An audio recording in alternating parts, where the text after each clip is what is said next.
seconds here. Okay, sometimes when we start recording too, we get some folks get thrown off, but it doesn't look like that happened this time. So, and we're ready anytime you want to call us to order, Elizabeth. Okay, I would ask that everybody not speaking mute yourselves, please. Thank you. I will call this meeting to order at 6:31 p.m. on Monday, August 10th. The Mount Escutney School District regular average ordinary board meeting. Let's see. I have a couple of changes to make to tonight's agenda. There's nothing that's going to be surprising or jarring, particularly. I just want to change the order and add just a couple of little updates. So we did have financials followed by special ed, followed by school reopening, and then community process and collaborative problem solving. I'd like to change that. Diane, are you with me? I'd like to change that to financials followed by— I'm here. Diane is with us. I'd like to change the order to financials followed by school reopening, and then special education, then CPS, then community process. And I'd like to add on a brief update on student representation and portrait of a graduate. Okay. Does anybody have any objections to my changing up? It seemed to be a little bit more of a, have a little bit more of a flow this way. Does anybody have any objections to that? Is Ed with us so far this evening? I haven't seen him on here, but I can't see all who are here. Yeah, let me check. I know he knew we started at 6:30, so here comes Michelle Reedy. Just a second. Let me just check quickly. Ed Connors, are you here with us? Ed? Okay, I know he knows it starts at 6:30, and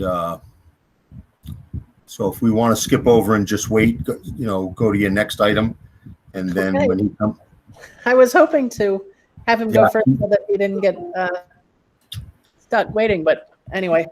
Yeah, I can text him if you want, but let's see.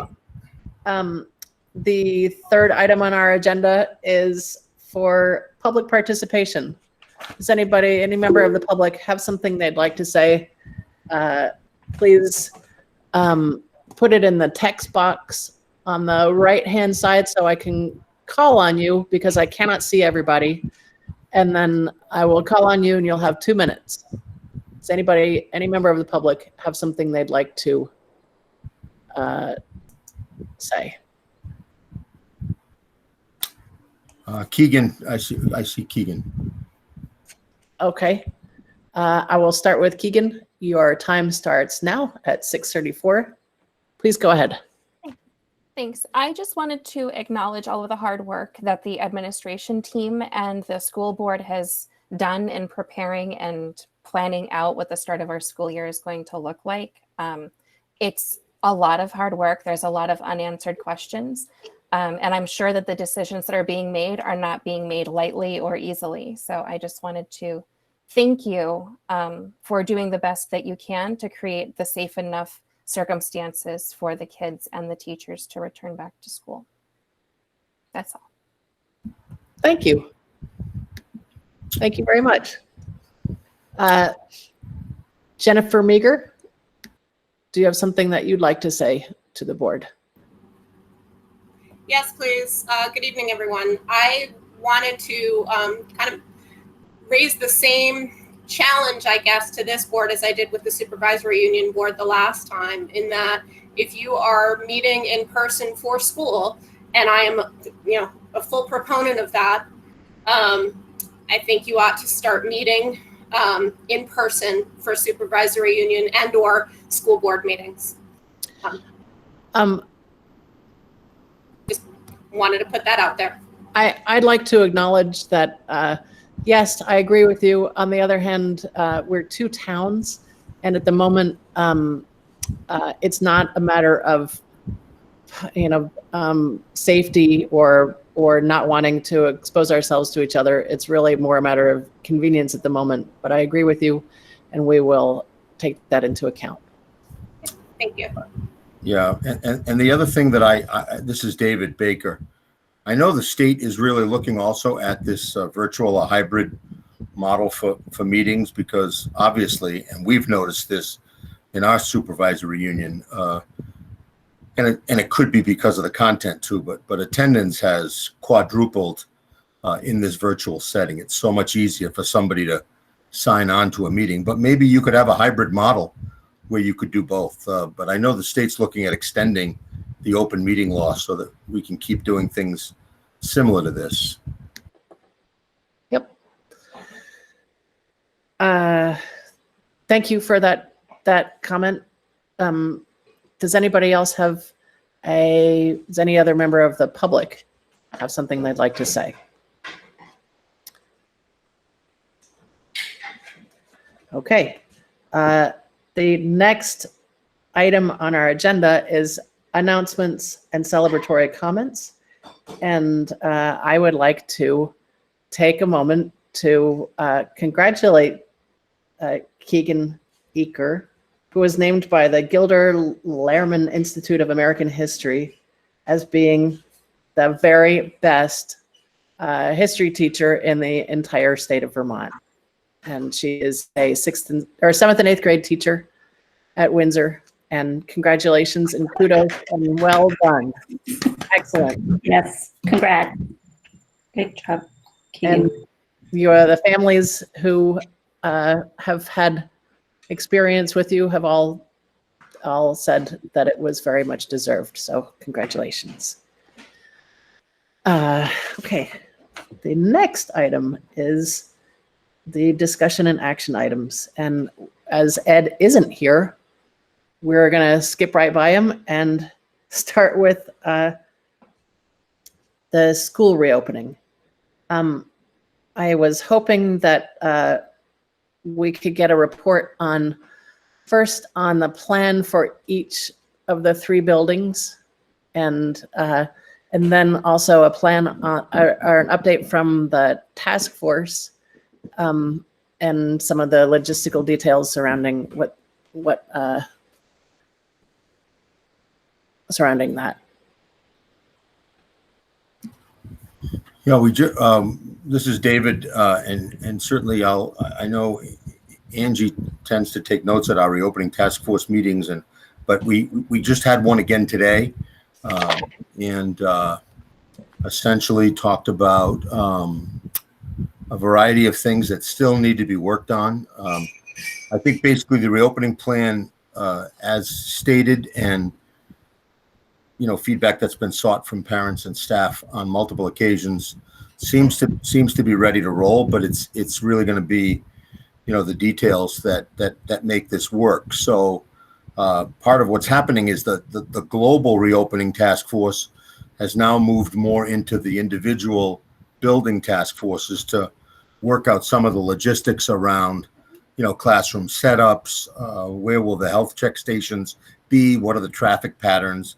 So I know that's some of what's being worked on right now. We did include in the surveys, one of the items that's still hanging out there a little bit is transportation, but it looks like from the early results of those surveys that we with the current number of school buses and the number of parents who are going to be transporting their children, which is a large share of our parents will be transporting their students, that it looks like transportation will work. We're going to have at least 1 adult on every bus, if not 2, to provide the health checks.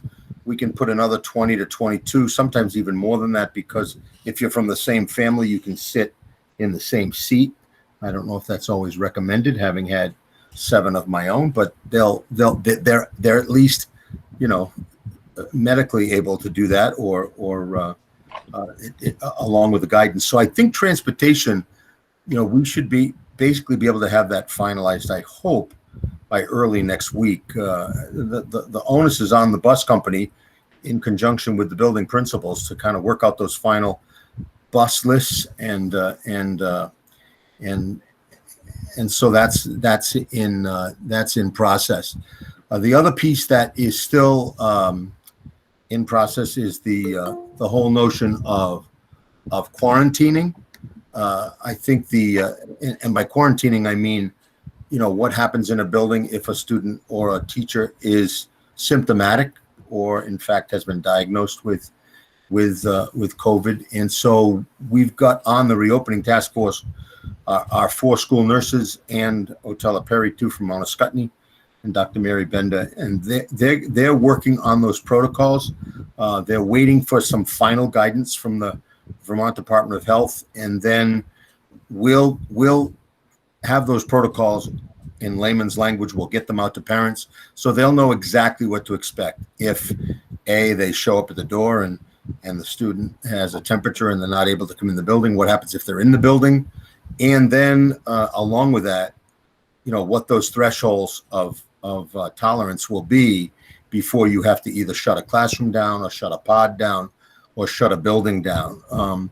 What seems to be the general consensus, because I know this is one of the big concerns with parents, the general consensus seems to be that the nurses will be the COVID coordinators. They will have the isolation room. They'll be dealing with those staff members and students who are symptomatic, or whose temperatures spike, or they have a really low grade temperature. And the general consensus is that they will have direct contact with the VDH, with the Vermont Department of Health. Matter of fact, we were informed today by our 2 medical people that the Vermont Department of Health is setting up what they fondly refer to as the bat phone, but it'll be a simple exchange. I think it'll be maybe even 3-digit. I'm not sure, but the nurses will be able to get a hold of the Vermont Department of Health right away.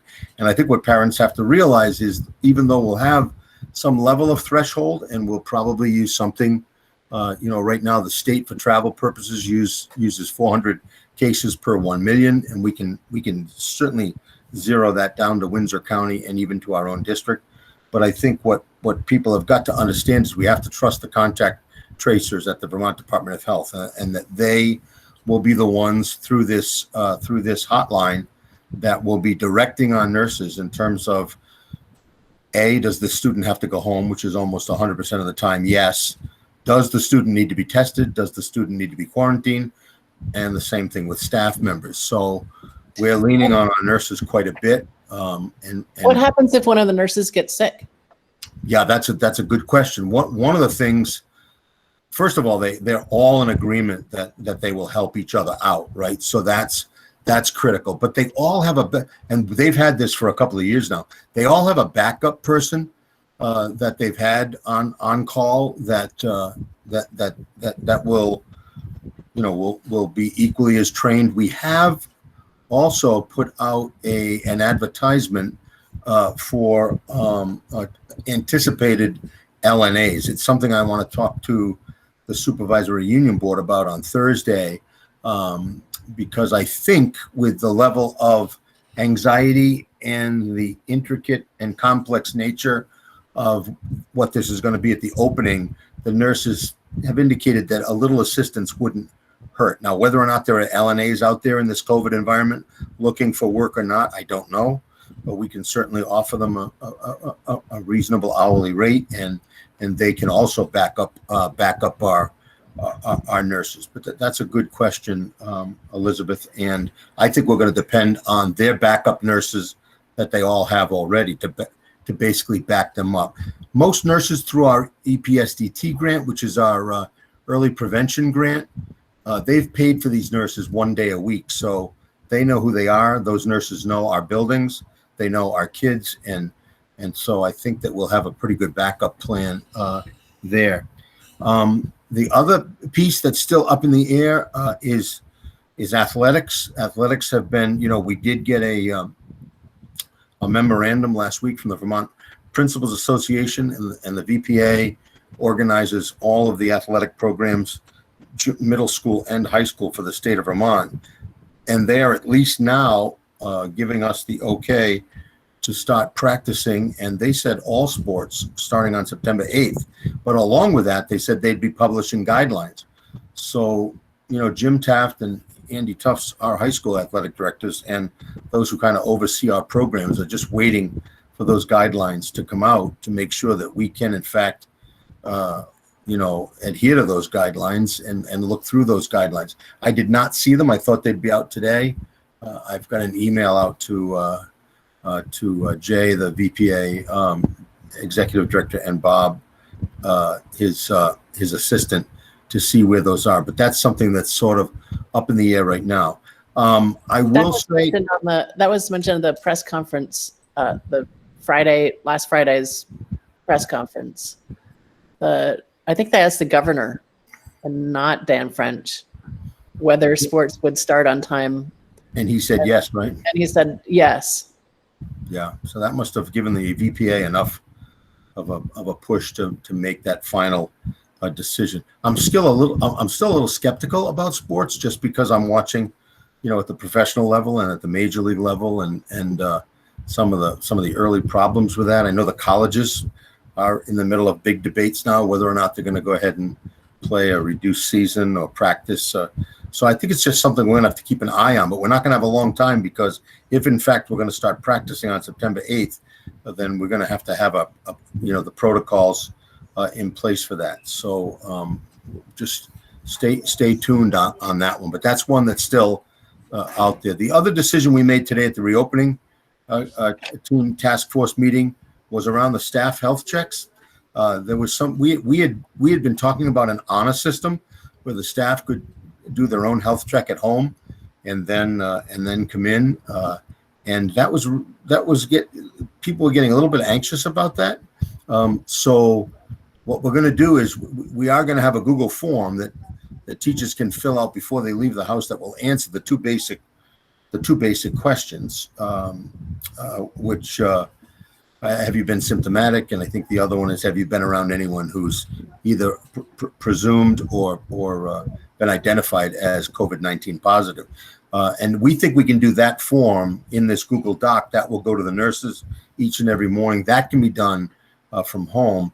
But and a person could take their temperature from home too, but we are going to do a retake of the temperature when the staff member gets to school. So we've got to work out the logistics of that too, because originally we were going to let everybody just be on the honor system.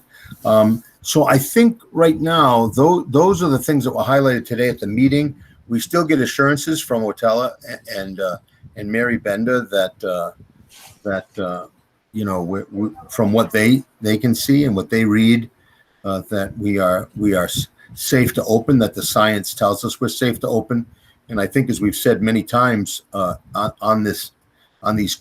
these meetings, it's about the science, but it's also about the level of anxiety and everybody's individual situation and family situation.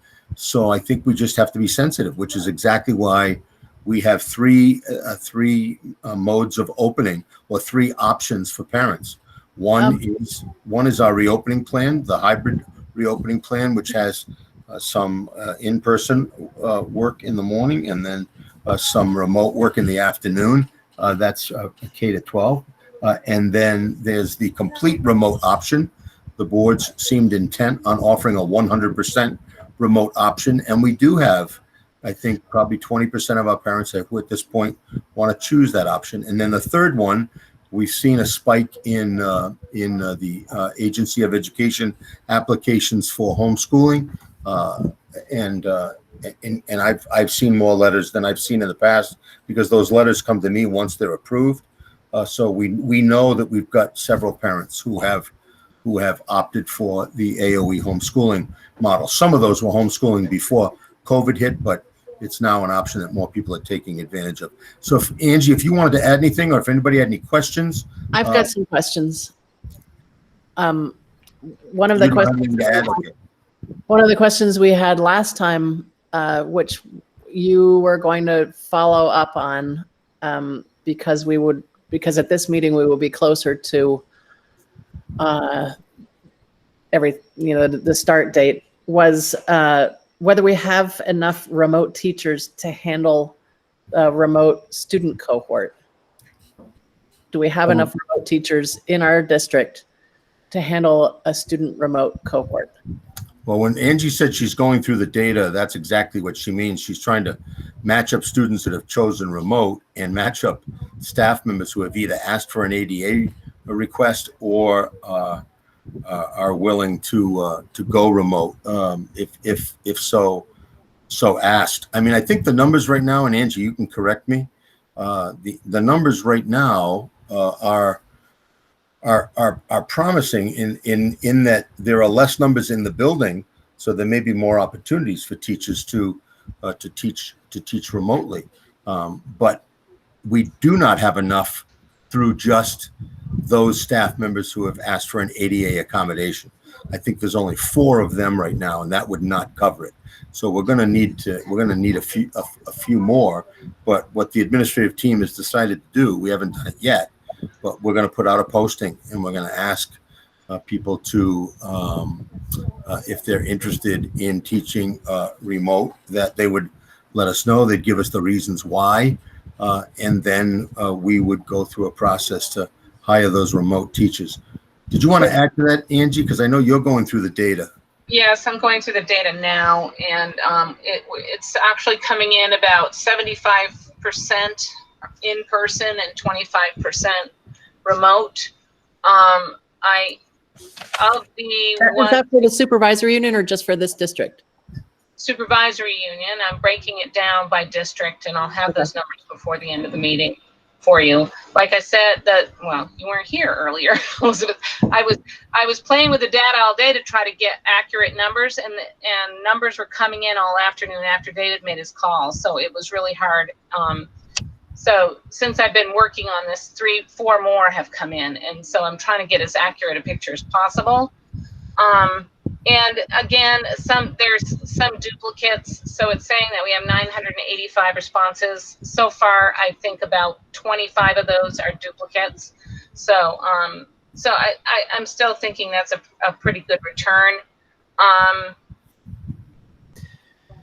At-home learning, of the 244 responses that are asking for or saying that their students will be at home, 15% are filing with a AOE study plan. So 85% of 244, I can't do that math in my head.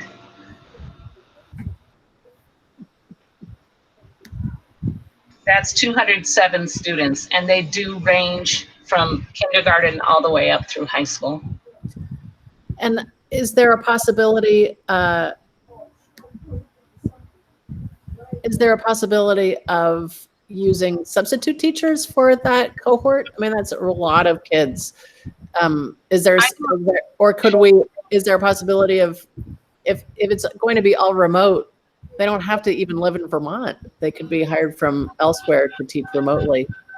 So I think we have to wait to see how the numbers come back to us. The staff survey, there's a high number of teachers that would be willing to do a remote only option. So I don't think we're going to have a shortage necessarily of classroom teachers who are willing. It's just if we can get the alignment with certifications, because as soon as we get into 712, those are content specialists, and we have to make sure that we can provide a program for them. So we still have to work out what that looks like for middle and high school. Okay. Let's see. At our last meeting, I asked both you, Angie, and David to promise me that you would provide a way for parents to get their questions answered. That wasn't you. Right. So like our frequently asked questions document is still in development. So that would be, I wondered if it would be helpful for people to have how the Vermont Department of Health is doing that, what she called the BAT phone. Yeah. And when I was thinking that we could put a survey form on the website for parents to ask questions there. And that might be helpful too. They could put a question in the box, and then we would know what's on people's minds that way. we have all, I know each building is talking about, or each district is talking about some sort of a virtual parent forum too, where you could invite Yeah. parents. And we've had pretty good attendance at board meetings, and people haven't been, shy or bashful to ask questions. But I think if we specifically set a time and a date for a forum, I know Colleen and Jennifer from Mount Scottney, we've talked about that possibility of, it's just a question. Absolutely. Absolutely. But there are a lot of really random questions that I think tracking down the answer to them must be a terrible time suck when you have lots of details that you have to attend to. Yeah. And I'd like for there to be one way for everybody in the supervisory union, let alone the district, but for the sake of tonight's meeting in our district, a place where people can go and get their questions answered without it being you. Yeah. Because I'm still fielding anywhere from, this is aside from the regular business office mail and staff mail. I mean, from parents, and usually it comes after I send out another reminder or an update, because I've been trying to keep people informed on different parts of the plan. But yeah, I'll get anywhere from 25 to 100 emails, and I'm pretty good about getting back to them. But you're right, it's a little bit of a time drag, without a doubt. Did you have a suggestion, Elizabeth, about when you see that, what could it look like? Well, I think using a frequently asked question document that had a searchable component, which is not that hard to do, would be helpful.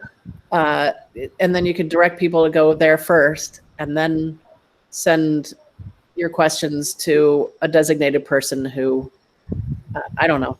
But I have a random such question, which is, when you talk about quarantining a teacher, how do you define the end of quarantine? Do you define it as the end of the 2-week prescribed period, or do you define it as 2 weeks after the green light from the Department of Health? No, we would use the Vermont Department of Health protocol. I in a case of positive, I think, I don't want to get this wrong, but I think it's still 14 days from the time of the test. And what we would probably do is require, it's not, the VDH wouldn't do this, but we might require another test before a person returns, as that suggestion. But yeah, we would follow their protocol. And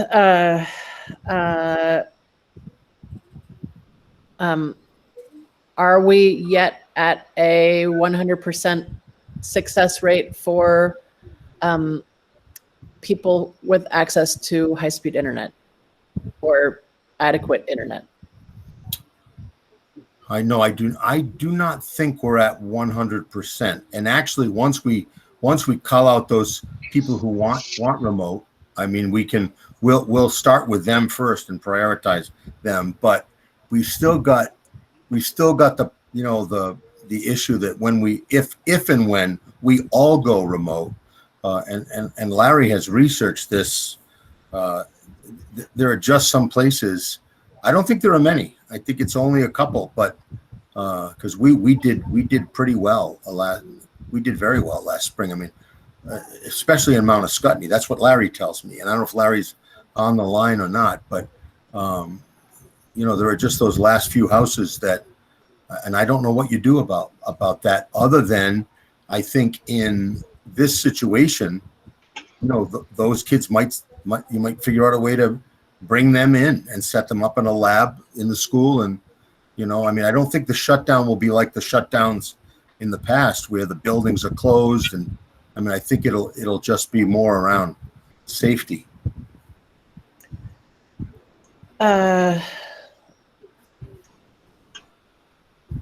Okay. Does anybody have any more questions about the task force?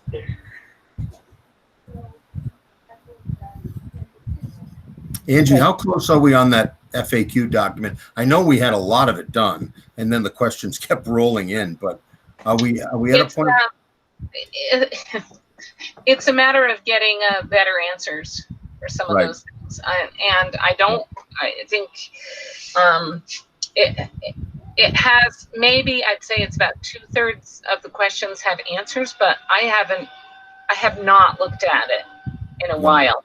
Well, some of the ones that didn't have answers were some of the medical questions, and I saw Elizabeth Martins, who's our school nurse. She's on the line tonight, and she typed in that, like I said at the beginning, they are waiting for that final publication from VDH, and I think that's going to have a lot of those answers in there. So, and I like the idea of making it searchable. I know Larry knows how to do that. We could direct them to that FAQ, make it searchable, and that might cut down on some of the email load.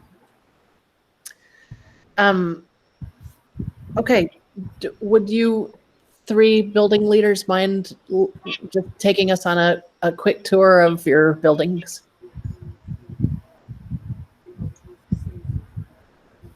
So we've got Jen's on the phone, and I'm happy to start. I can share what I've shared out with our parents so far from where we are. A couple of quick slides. Do you want me to share those? Yeah, if you wouldn't mind, that would be great. See if I can get there quickly.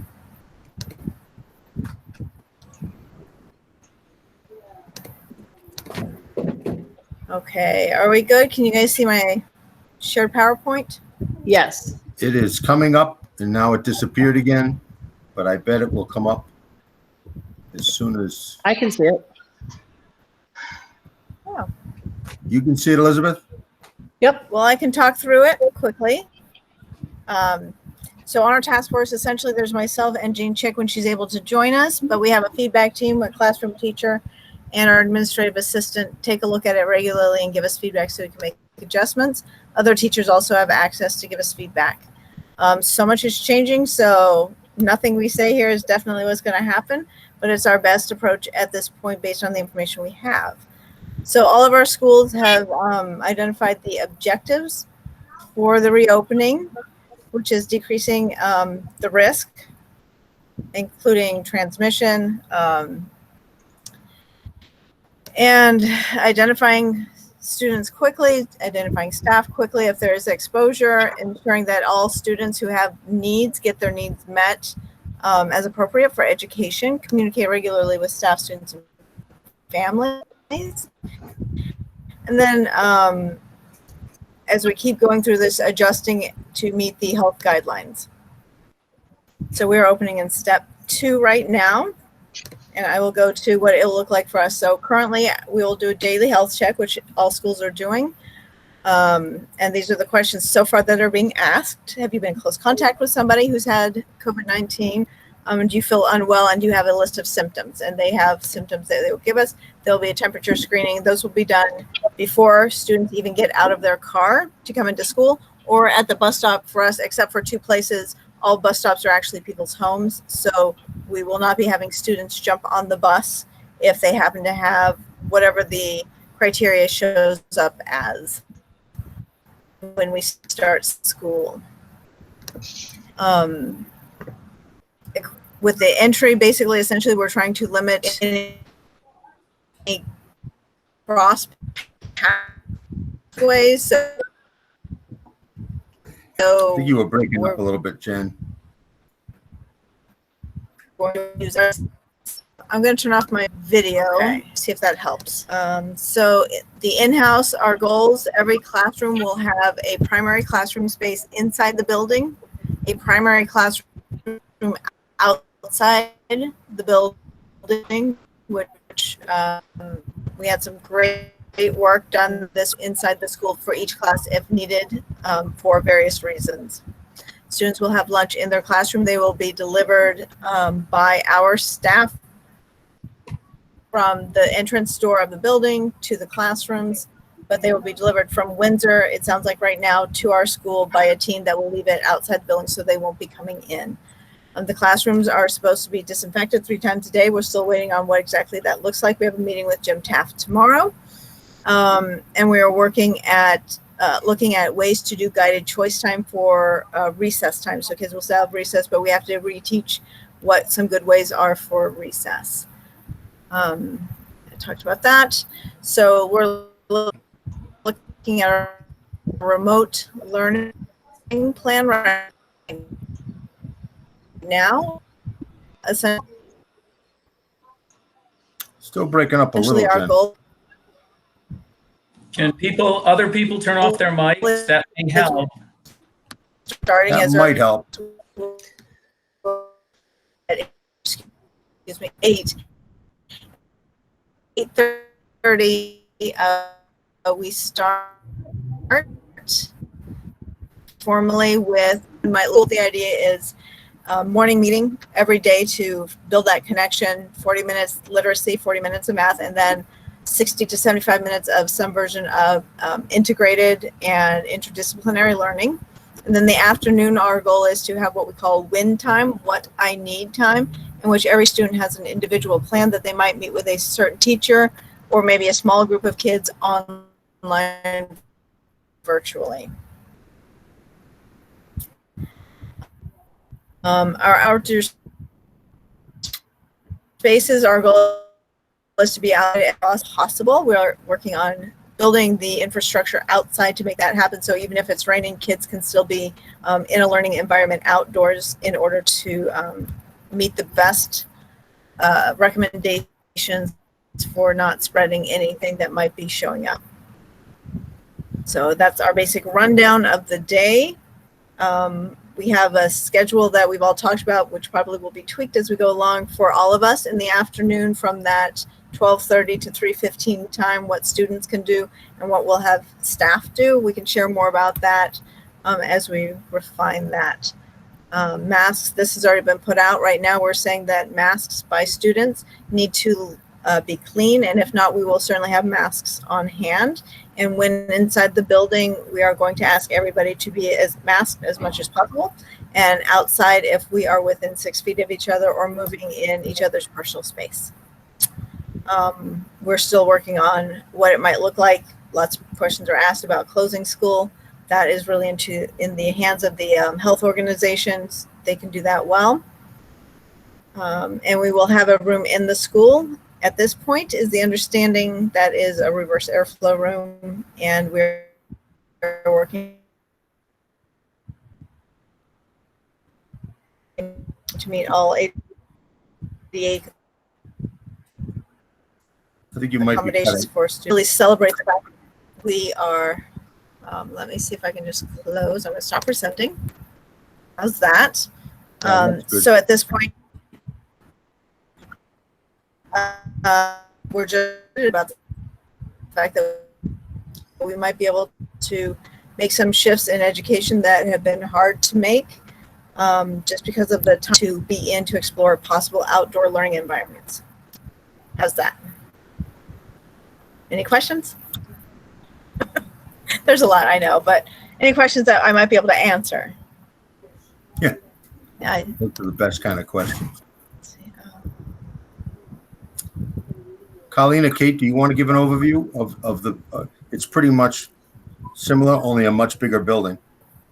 I was going to have Colleen go next because then it would be in grade order, and that makes me feel better.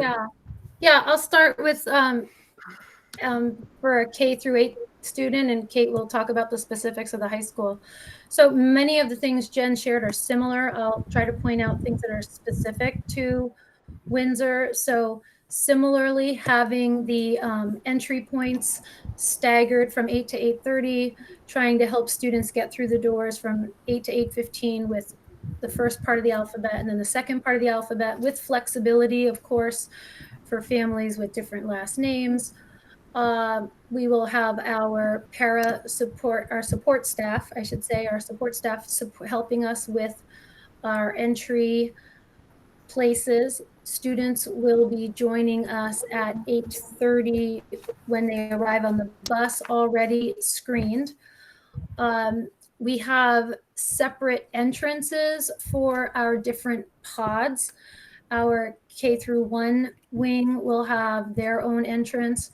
Our 2nd through 6th grade will have their own entrance. our 7, 8 will have their own entrance, and all students will stay in their pods with their team of teachers and adults. Part of the objectives for school health in the COVID environment, one of the things we had talked about was having regular updates with staff. So we've been having our weekly meetings with our different grade levels. We have not shared this similar slideshow with the parents yet, but Kate and I can do that tomorrow after tonight's meeting. The next piece, the time once the students are in the classroom at 8:30, all the breakfasts will already be at the students' classroom by 8 o'clock when they're entering. And we will also have support staff helping deliver the lunches to the classrooms K through 8 as well. So we have a plan for keeping that clean and careful to not cross over different pods and different wings, keeping the same adults in the same places as much as possible. These teachers who are crossing over pods the most are the Unified Arts teachers, specials teachers, PE teachers, counselors, administration. So we're always going to try to have the least amount of adult movement. So we are working to keep our Unified Arts and specials teachers with one pod wing for an extended period of time, a quarter or a third of the year, before they rotate to another group as possible. It's a little bit different for our PE teachers who are trying to give students regular exercise, but most of their activities will be outdoors as much as possible. From 8:30 to 12:30 will be instruction, including lunch and recess, and again, as much outdoor education as possible. Our K through 3 students will be closer to the building with outdoor spaces. Our students always have had walking permission slips, so our 4th through 8th graders having a little bit more flexibility to go to Paradise Park or locations nearby with social distancing and following guidelines such as that. I think we talked about the health check plan, the entrances. When we talk about the pods and keeping the adults and the students to the same pods, students will have access to their most of the grade levels K through 4.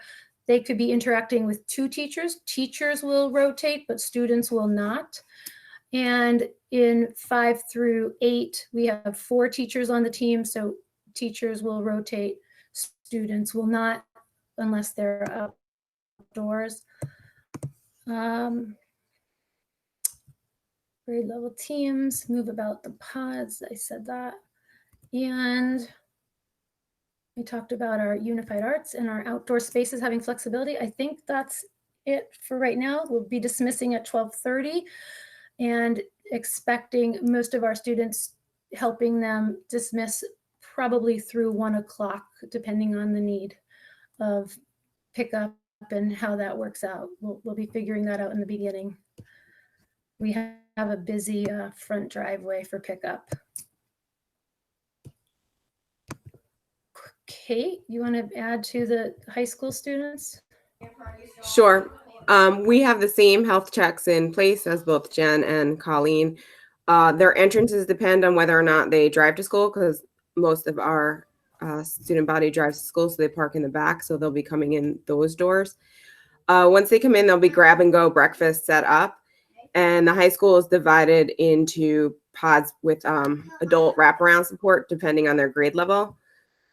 So for example, a freshman would come in, they'd grab their lunch, and once they come in, they're broken into groups of 15 students, and their teachers would be Catherine Ingwall, Tammy Psyche, Mary Shell, Michelle Reedy, and for the first quarter, they would have access to Dave Keeney. When they come to school, the first hour is that IDL Academy, which is that interdisciplinary learning that we talked about, but it's also the time for social emotional supports and socialization. At 9:30, they would go to their first class, depending on which rotation they were in. They would have access to an English, a social studies, a math, or a bio. At 10:15, they would go to their second class. It's the teachers are the people who are changing spots, not the students. So the students stay in the same place. The teacher changes the spot. At 11, they would be dismissed to go home, and there will be 2 locations for grab and go lunches. The first 3 days of school, all breakfast and lunches are going to be free. And after that, there will be an ordering system in place. When they leave at 11, they have a break time until 1 o'clock. When they go home in the afternoon, they have the option to remotely access 1 to 3 classes. So they can access a 1 o'clock class, a 1:45 class, and a 2:30 class. It's important to note that not all of that time, that 1 to 1:45 for class 1, the expectation might not be that they're online that entire time. Maybe they're accessing a lesson for 15 to 20 minutes and then doing work. The schedule is set up this way so that at the end of their freshman year, they would have achieved an English credit, a social studies credit, a bio credit, a math credit, an academy credit, and an elective credit. So they'd be right on target to graduate with our requirements without missing a beat. The sophomores, juniors, and seniors are set up similarly, with the seniors having a little more flexibility because they're down to the nitty-gritty of what credits that they need. We're also encouraging lots of outdoors time. We've changed our back to school forms into a Google form. So that way we're hoping to have every kid's walking permission slip back by the time the doors open on September 8th. I don't know if you have any clarifying questions or any questions for any of us, all of us. I have a question that I know has been asked at the supervisory union level, and I just wondered whether it's a food question, and that is what will happen to free and reduced lunch students who are doing remote learning?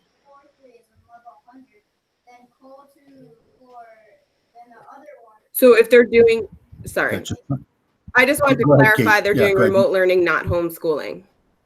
Right. Yep. Right. Yeah, we've never, well, actually during the summer we do feed some homeschoolers, but for those who are going to be remote, that's a challenge. And right now the plan is for Craig, those kids will order and Craig will prepare meals as ordered.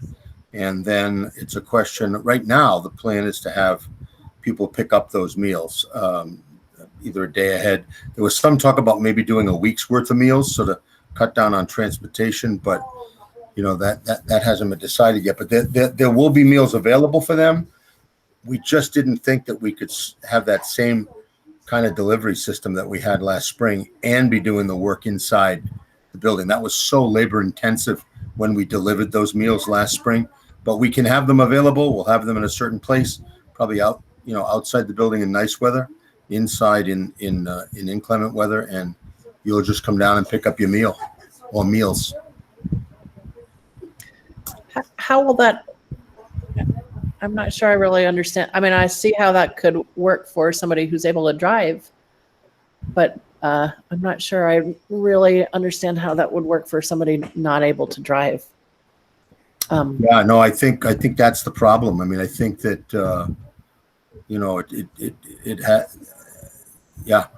we don't have a good solution for that right now. I mean, maybe we've had some good volunteers, in the past from the hospital, but that's usually in the summer when people are a little more relaxed.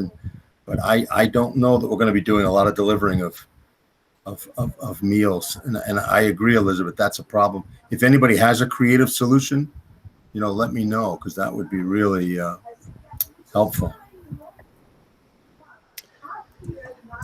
Okay. Well, thank you both. Thank you all three. I really appreciate hearing. The other piece was the Windsor Rec and how the WINS time squares with Windsor Rec. and how students will get to Windsor Rec. And Yeah, for those, About and whether whether we charge for it, and or whether it's and whether the Windsor Rec mask wearing and contact regulations will square with what we have at. That's about 5 questions. I apologize. yeah, no, that's okay. Yeah, James Aldrich at the Windsor Rec has been kind enough to, because we could see that 12:30 dismissal for some folks, it was definitely a challenge. So James Aldrich, who's run a summer program all summer and done a great job with it, he's offered to open up that rec. I think right now his limit is 60 students, but he's willing to be a little flexible with that depending on how many sign up. He did ask that we either walk the students over or transport the students. He doesn't like that many all coming, just on their own. So Colleen and Kate, I don't know if they've worked that out yet, but we will work out a system where we'll either transport them over there, either using an early bus or a late bus, or we'll walk them over in the good weather. He just would like some responsible adults with them, or have them transported when they come. So how about what about the students who would come from Albert Bridge or outside of the Windsor School? Yeah, Jen and I are working on, they'll be transported. If parents choose that option, they will be transported. We're going to have to make that extra run into Windsor, and I've already told Mike Gaudette, the bus coordinator, that needs to happen. I don't know. I know that James is open to having Wethersfield and Heartland students there too. I mean, I don't know whether he'll have capacity. He'll start with the Mount Scottney kids first, but if there are slots open, he'll certainly accept them. But they would have to provide, they'd have to figure out their own transportation with their own buses. Heartland has a fleet of 4 buses, and so does Wethersfield. So we would have to work that out. But I really commend James for doing that. I don't know how long we'll be on this 12:30 dismissal. If things go well, I've heard the governor say that if we have 2 or 3 good weeks, we'll jump right to phase 3. If we do, we can then think about some other extending that that day. But right now, that's the plan, and James has offered to help. So, Beth? Elizabeth, yeah, I have a question, right? And I think it's great that, right, the rec center is offering up to do that after, right, the 12:30, because right now a lot of kids go there during the summer, as we talked about last time. But am I missing something here? Because we're trying so hard in school to keep them in cohorts and pods, but yet then they're all going to go spend the afternoon together. Am I missing the plot or something? Because I don't understand then what's the point of the cohort if we're going to then let them all go and then mix schools in the afternoon, which I think that, right, we need a solution for. So it's not that I'm saying that solution is not good. It's actually then what's the point of the cohort in the school if every afternoon they're all going to be together, which they are right now, which is again the whole issue that I had right last week or 2 weeks ago. I'm like, they're all running around town right now having a great time, and there's been no cases. Yeah. Well, the issue is contact tracing, and it is risk management, right? And I know that even this summer, James did have them in pods and cohorts, and he plans on having these kids in pods and cohorts, because the real issue would be, okay, who were you with? Let's say, God forbid, this is the COVID positive. Who were you with during the day? I was with this pod from, whatever to 12:30, and I was with this pod from. So it's really more about contact tracing than it is about transmission. He did say he'd break them into smaller groups, and while the weather's nice, do what he's doing for the summer program. So, I mean, I hope we don't have to extend this too far into the year, because when the winter comes, it's going to get more challenging to have 60 kids in pods in that rec center. But, we'll see how that goes. I'm just glad to start. There's a plan, but you're right. It doesn't make a lot of sense. It doesn't make any sense, right? I mean, I was down. Trying to control it and then not, right? But down there last week, and I went by Kennedy Pond. I went by the rec field, and kids are just playing basketball, and as they should. there's no masks on, and it's just I think you're right. I mean, it's a little bit of an oxymoron, but I mean, it's for us, it's risk management, right? We've got to be able to say we followed X, Y, and Z. And James has a different risk management pool and a different insurance carrier. So he has to worry about what happens when they get there. So I think that's kind of where we are. Kate? Yeah, I was just going to piggyback on that because I can see where Beth's thoughts are coming from, but it's best to think of it as two separate entities. So they're not in conjunction. We have our school, and these are the rules guidelines we were given to open. And then when the parents send their kids to school, we have to follow those guidelines. What they do after school then becomes a parent's choice. Okay. And it's no longer our legal issue. Okay. So that doesn't sound nice, but that's the bottom line. Got it. Okay. I can also talk about the win time question that Elizabeth asked, if that's helpful. Yeah, sure. So as we're looking at students' needs, our goal is really to try and do our very best to be as flexible as possible with kids' needs. And some kids we're not going to be able to get to after school at any point at any time. And that's just the reality of it. So we're going to have to figure out ways to put condensed work and effort into helping them build what they need at that moment while we have them in school. But in general, one of my hopes is that we can figure out a way to support kids if it happens right after school, and maybe there's some supports, including use of our paraeducators in that afternoon time in like the rec center or something like that. I think we've just got to be flexible and work to problem solve it together as a group. And that's going to get us the best results that we possibly can get in this really tough time. Okay. Chris? I think I appreciate Beth's question and the concepts behind it, but I think that also where sometimes we miss the point of a lot of what we're trying to do is reduce the odds of transmission. So if half the day you've reduced the odds of transmission, you're better off than if you had the whole day, everybody open and everybody walking around and everybody meeting up.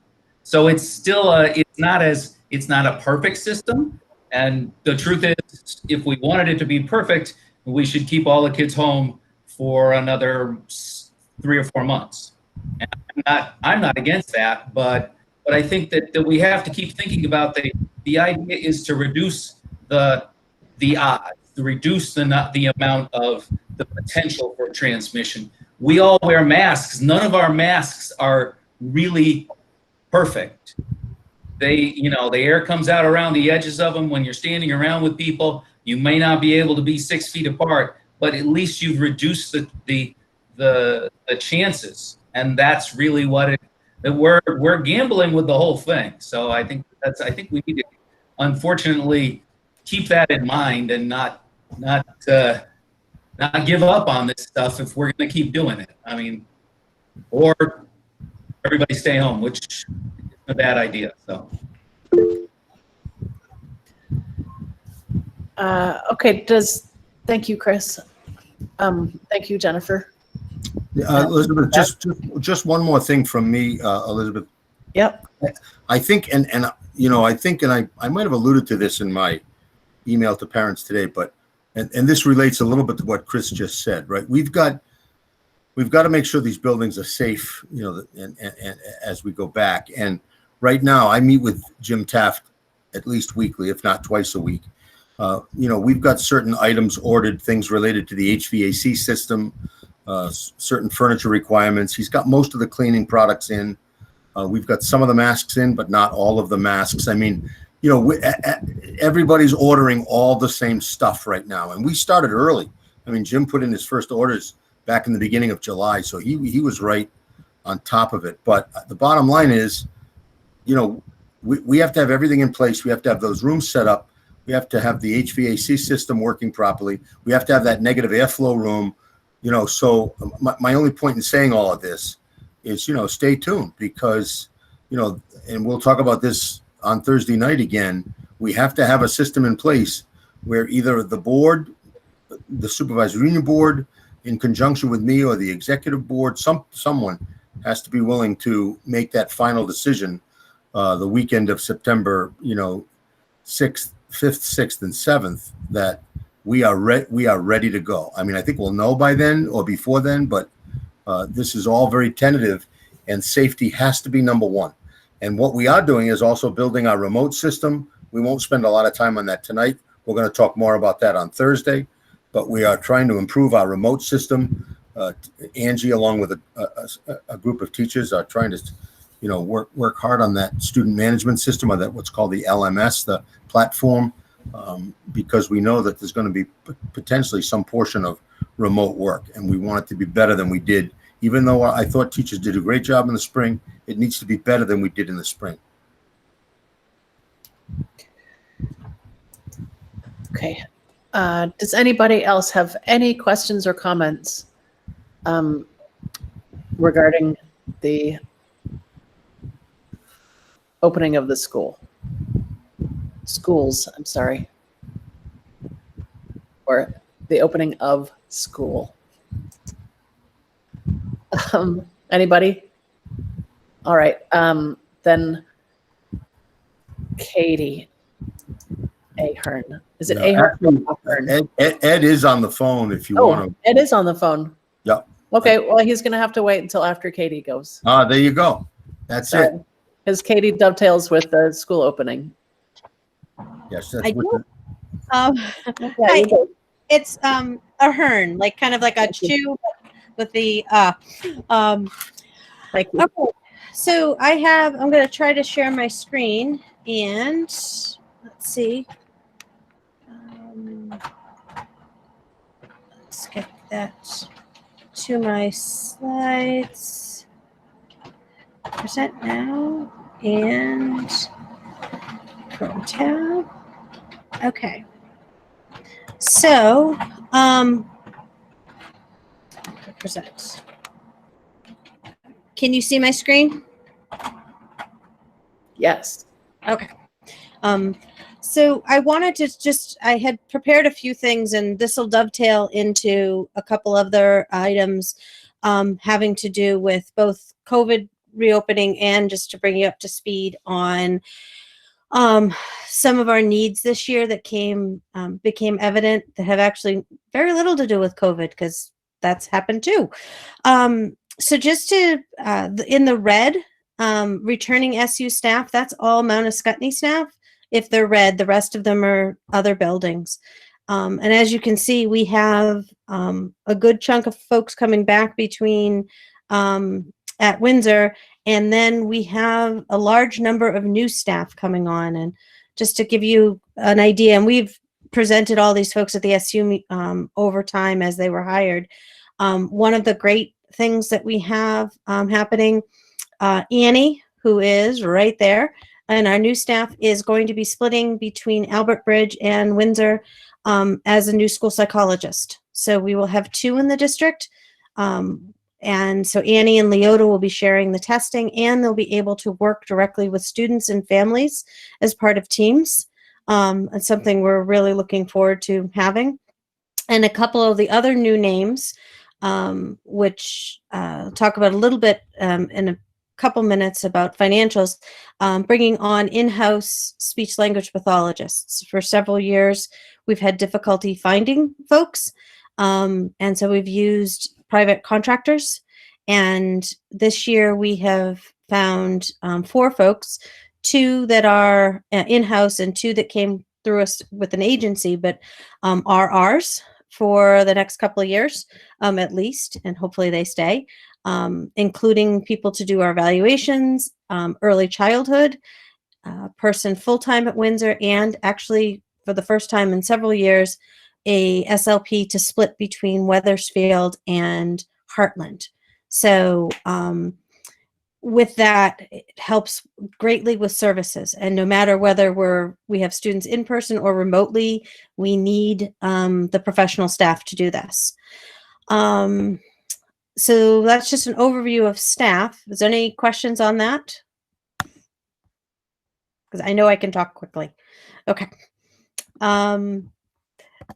So one of the things people are concerned about, and we've got parents, I sent an email out to all families and letter, special educators distributed it, plus we actually use snail mail too, So parents knew that no matter what, once we knew what we were doing for our school structure, that every student's IEP would be revisited. So special educators will be reaching out in the next 3 weeks. I'm meeting with some of them this week, all of them next week for special educators to figure out what we need to do to change IEPs based on COVID. The state is still giving us guidance, and some of it has changed over time, and we're waiting for some of it to be vetted. And included in that is what services and supports will look like when we have a shortened day. So we'll be talking to families about that. What students and supports will look like for students who are choosing the remote only option. Those services will be done remotely. And then if students are choosing, families are choosing to do the home study program, what that looks like. And actually that's something we've done for years, so we know what we're doing there. But it's going to be a lot of meetings for special educators and for classroom teachers. And we're hoping that we're able to get all that in before the first day of school. It's going to be a little bit of a crunch, but it is something that we need to do. And I think for the most part, parents have been pretty good about reaching out and being patient. So that is a big chunk of what we will be doing over the next couple weeks, 3 weeks. I keep saying couple, but we don't start till the 8th. To bring you up to speed, I had originally knew I was on the agenda, so wanted to give you an update on sort of the status of the SU special ed. We've recently received a letter from the state that was based on data from 2 years ago, the 2018-2019, which the way they're tracking data, this is the way the state's doing it, and it is not clear, or it's clear as mud, on how it's changed. So it may be a little difficult to compare last year or a couple of years ago to this current determination letter, but I've asked for the information. We were found in need of intervention. One of 6 districts in the state, or SUs in the state. So that means we were already picked for monitoring this year. We won that prize. We will be required to have technical assistance, which means they'll help with training, which is not a bad thing. If we need the help, we can use it. We are looking at possibly that if they don't think we have systems set up, some of our Idea B funds could be withheld. We are hoping that the systems we have put in place, the new financial system, Ed could speak much more eloquently about it than I can, but it has to do with purchase orders and requisitions and our paper trail, all of that in place, and us using that effectively now will be a real asset to show that we are preventatively working on things even before they tell us what we need to do. So we've already put a corrective plan in for that on the financial end. We will need a corrective action plan for training and supervision of staff. I am part of my week this week is working with that, setting up that plan with our returning special educators. I shared it with the ad team the other day. And anything else they tell us, and I have an AOE meeting coming up next week that with the person who's doing the monitoring, so I can find out whatever else we need to do. So that came as a little bit of surprise about a week and a half ago, this particular letter. We already had set up some PD, and this kind of solidified what we were doing, plus added some more on. Any questions on that? Great.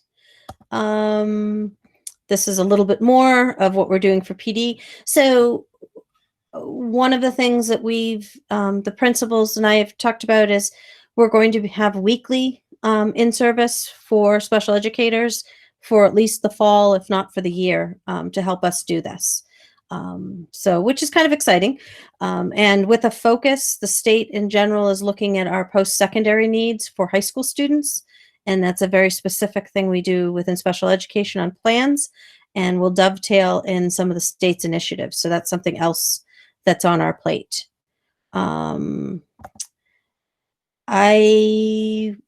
The financials, this is a draft, a work in progress, but in the district, we had hired 11 HCRSBIs that worked with students in multiple buildings. And we had already started before COVID looking at students that may need a tier down of supports, or looking to hire in-house staff.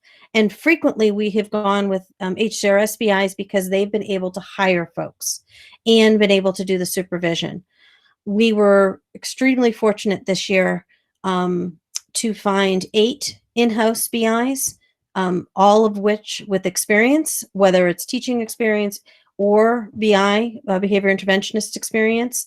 And we were fortunate to hire another in-house behavior, board certified behavior analyst, who, in addition to Vanessa, who's housed at Wethersfield, the other will be at Heartland, but we'll also be able to support folks over in Mount Escutney, that we can support new behavior interventionists within our system.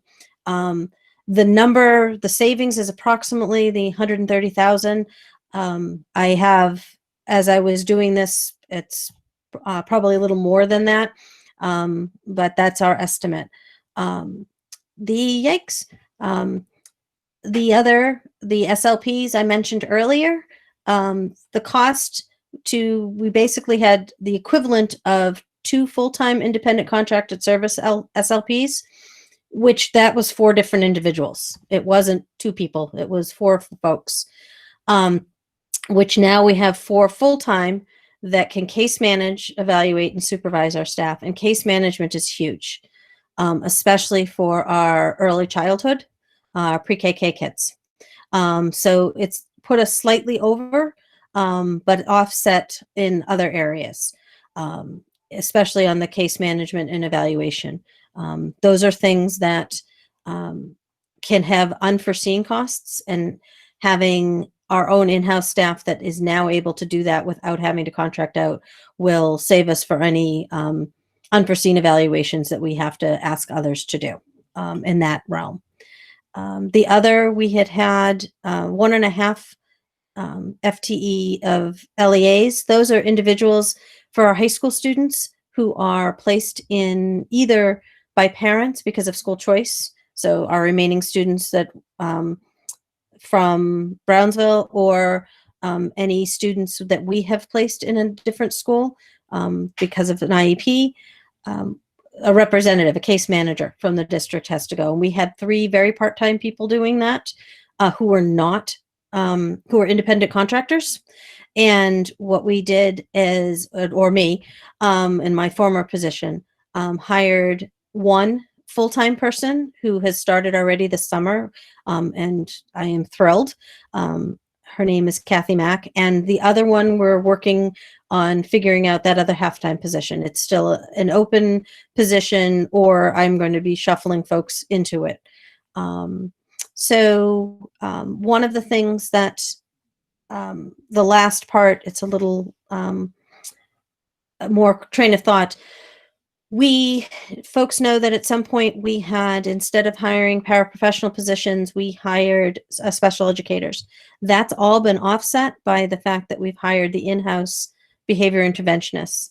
And we're trying really hard to use the term support staff instead of BI and paras, to kind of give us a broader view of all the things people will be doing in this upcoming year.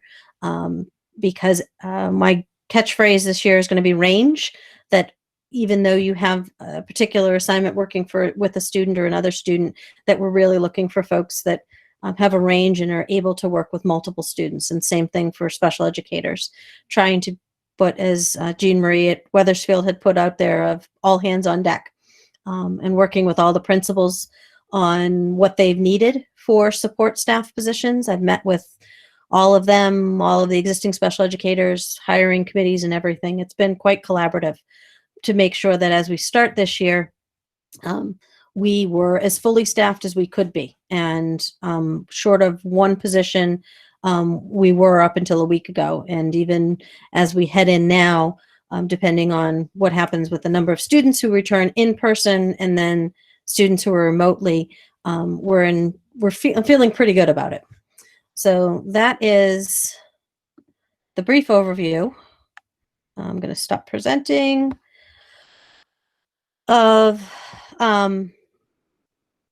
special education right now.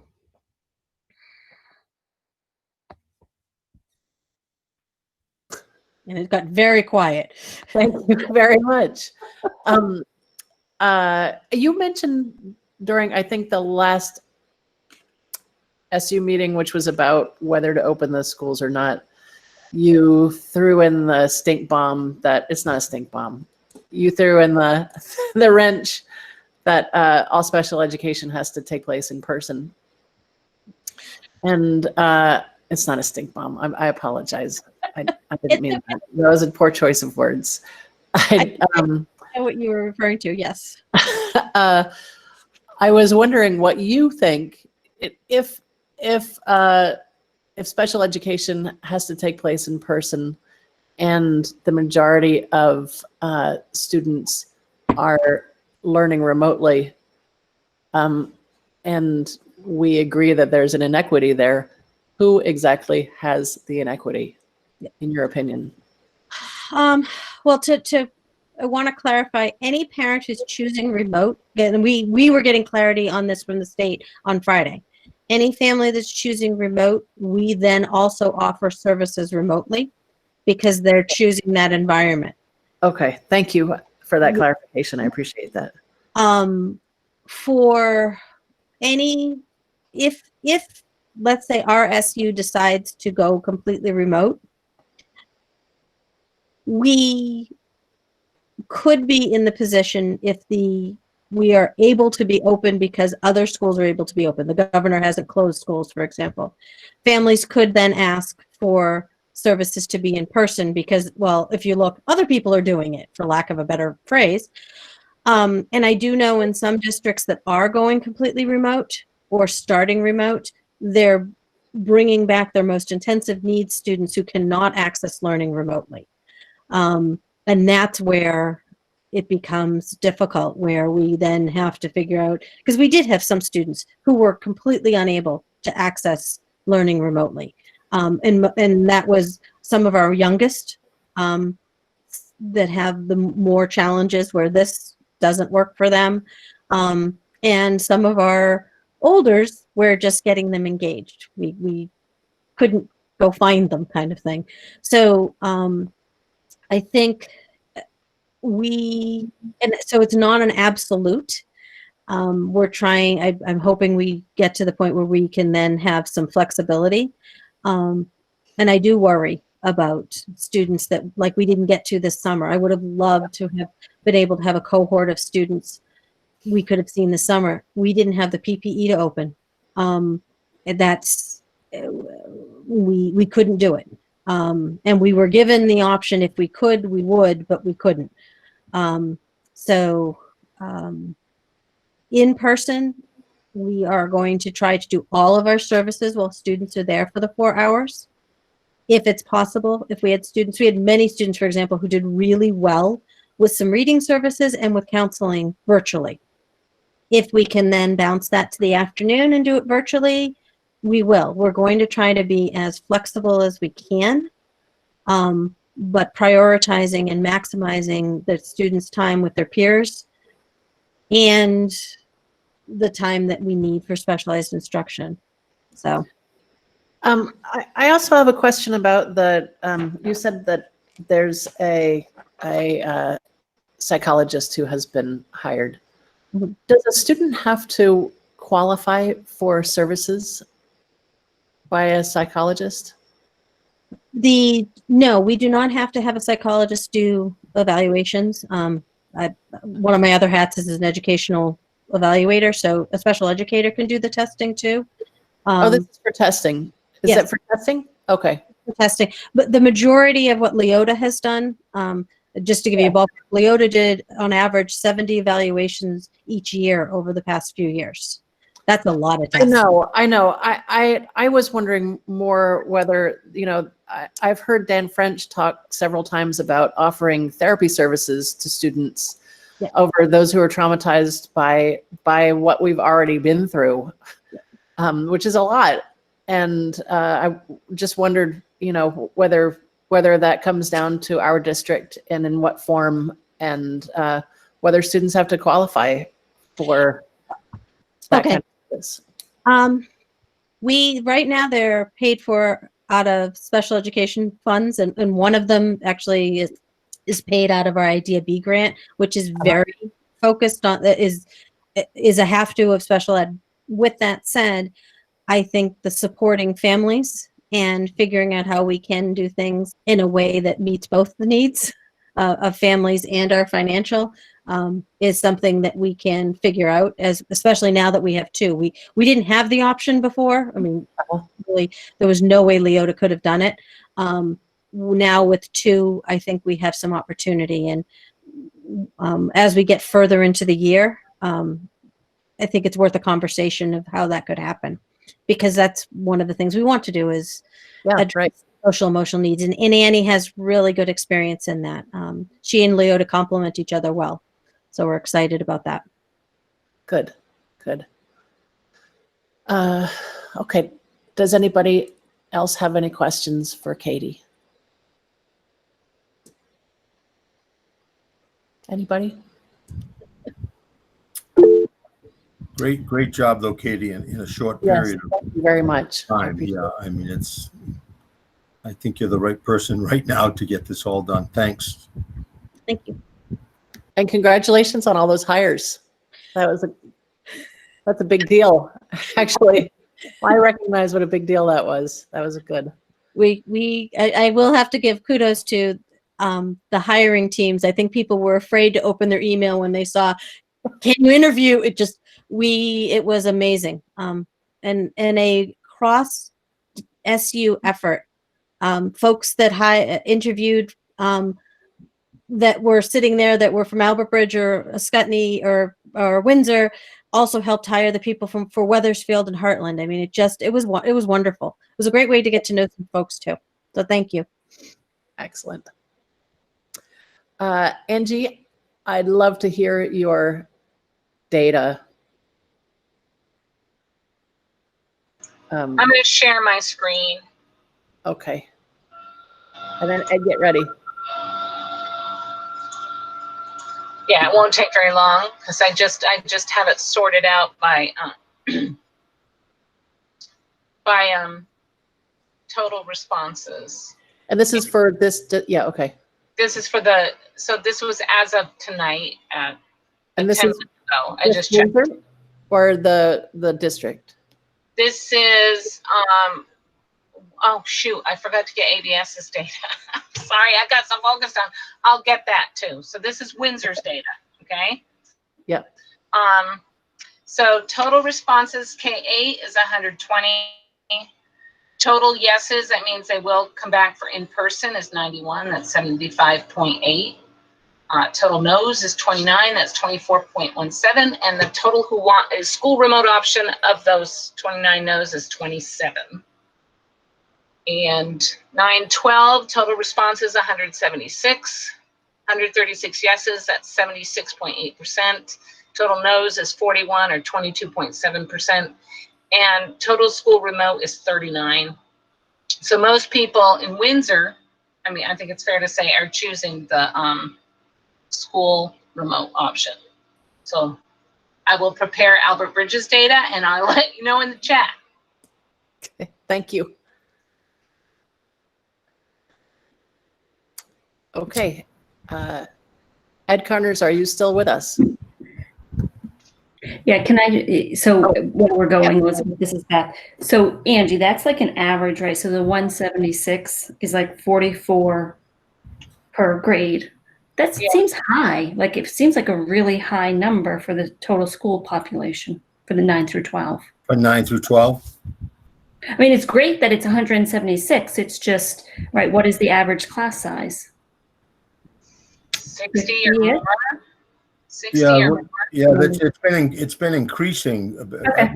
we probably I have, can answer that. I have the numbers right in front of me. yeah, we probably have 200 plus high school Okay. students, Yeah, 25. that's a good response rate in a 4-day, 5-day cycle. Yeah.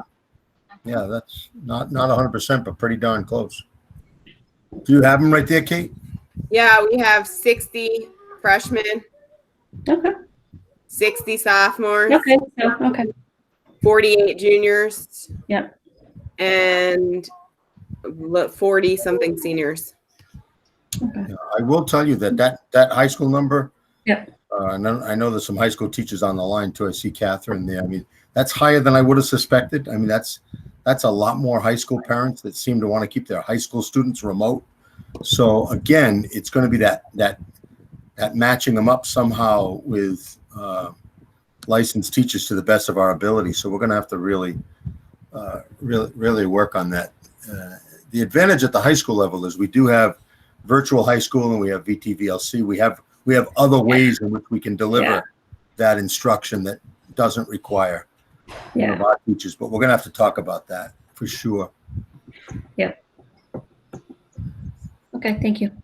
I think Ed is on the line, and I can share. Ed, are you there? I know he texted me and said he was. Yes, I'm here. Ed is here.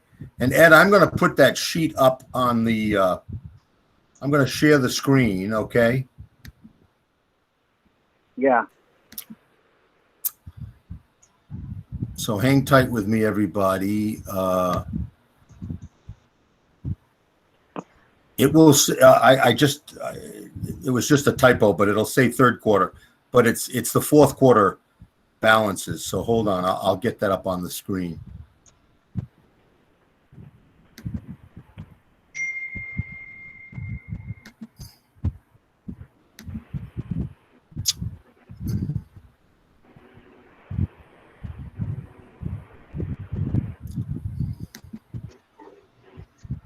Can everybody see that?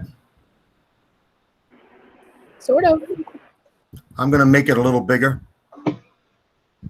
Is that better? That's much better. Thank you. I also emailed it to everybody late this afternoon around 6:30. I wasn't sure. I wasn't told that I was supposed to be at the meeting, so I apologize that I wasn't there right away. I was trying to get the latest numbers. So go ahead, Ed. Do you want to go over the? Well, you can see from the sheet that the top part of it is all the revenue. The one that sticks out the most is the negative 197. That is the Albert Bridge deficit from FY18. I had to carry it like that because we were converting from 2 schools to 1. So that's about 5 rows down. Then the next thing you'll notice is that the tuitions came in less than. So the Cornish students, which is you've got tuition public LEAs, and the budget's $1,122, and the actual is $968,805.71. That's for the public Vermont LEAs. So that basically makes up. It makes up Heartland, Wethersfield. That's it. Those 2 schools. I was going to say West Windsor, but West Windsor's not in there anymore. Then the tuition for non-Vermont LEAs is just Cornish, which is $304,000, which means that though between those 2, there was a shortfall of about, this number's wrong.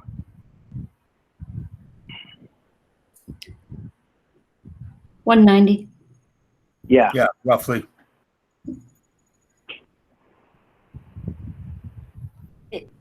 Ed, can I ask, this is Beth, can we ask questions or do you want to just go through it first? No, go for it. I just assume you ask questions. Of course you do. All right. So that 197, the extraordinary items debt, you probably have answered this 5 times for me. I thought no debt carried over. So what? Well, every year at the end of a school year, you have a deficit. I mean, excuse me, you have a deficit or a surplus. Yeah, What you have to do with what you have to do with the surplus end of it is you either use it as a tax relief in the coming year, or you take it and you put it into a fund. Most often, it's put into a fund for capital reserve. In the chance of getting a deficit, you either have to bring that deficit into the current year when you do the numbers for the state to get your state grant, or you have to fund it out over 3 years to pay it off in 3 years. Because this year, or FY20, was the first year that we combined the two. Yep. I had to carry the whole number when I did the combination. So the deficit for I'm trying to think, FY18 was 197.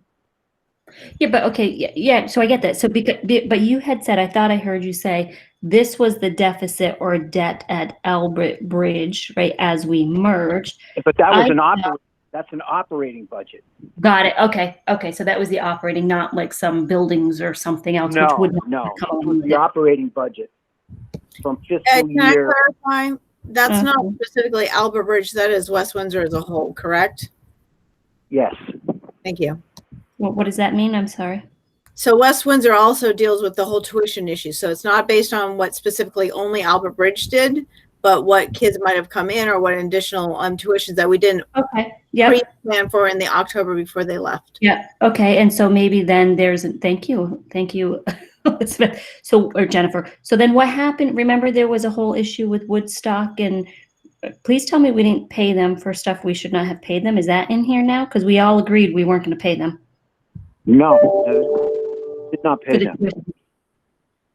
Right? No, and what we're looking at now is revenue. So that if we had paid them, it would have showed up in expenditures. Okay. All right. Got it. Can we get a breakdown of that 187? And maybe we've talked about it before. I just don't remember it.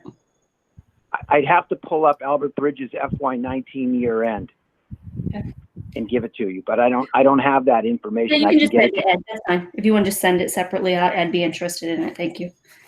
You're welcome. But as you get to the bottom, you can see that as a percentage of budget, you got 97% of what was budgeted for FY20. So you were about $326,000 short. And you can add up those deficits, and that makes it up. Are there any questions on the revenue?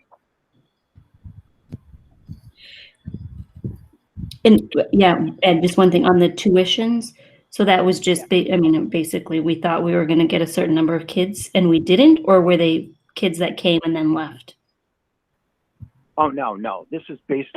We thought we were going to we get a number from the school districts in September that tells us where we're going to get. Yeah. Okay. Yep. Thank you. You're welcome.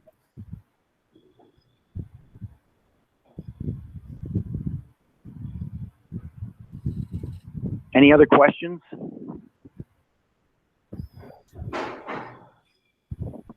Okay, and then if we go down to the expenditures,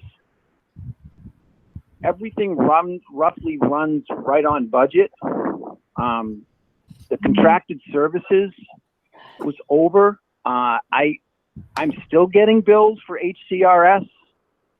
I don't know if those will end, but that's primarily where we've been over, is in those areas, in the support services for kids that are non-special ed. Now, keep in mind that we had a half a year of kids being in school. The kids were in school until the 18th of March. But we spent 96.95% to budget. Questions on expenditures?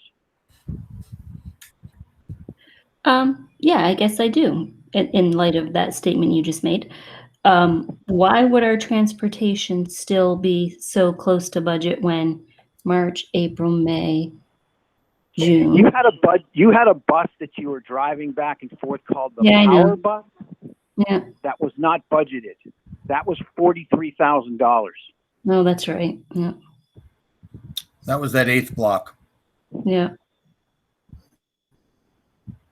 That won't happen this year, but it did Right. happen last year.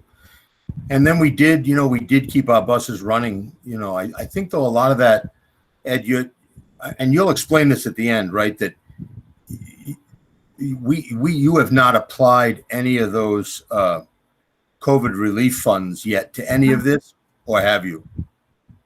I haven't done any of that because I haven't gotten any guidance from the state on. That was going to be my question. Yeah. Yeah. Yeah. So we're expecting.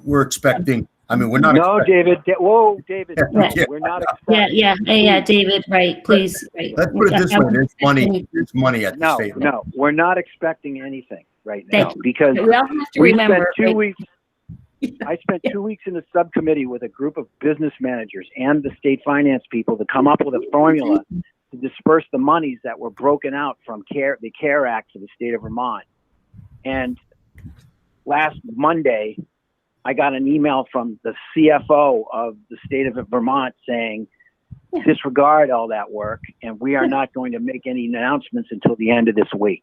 So I have no idea what's going to happen. I can tell you that the money that's available is broken into 3 areas. One is called CRF, or was called CRF money. One was called CRF summer food, and one was called ESSA, or ESSER.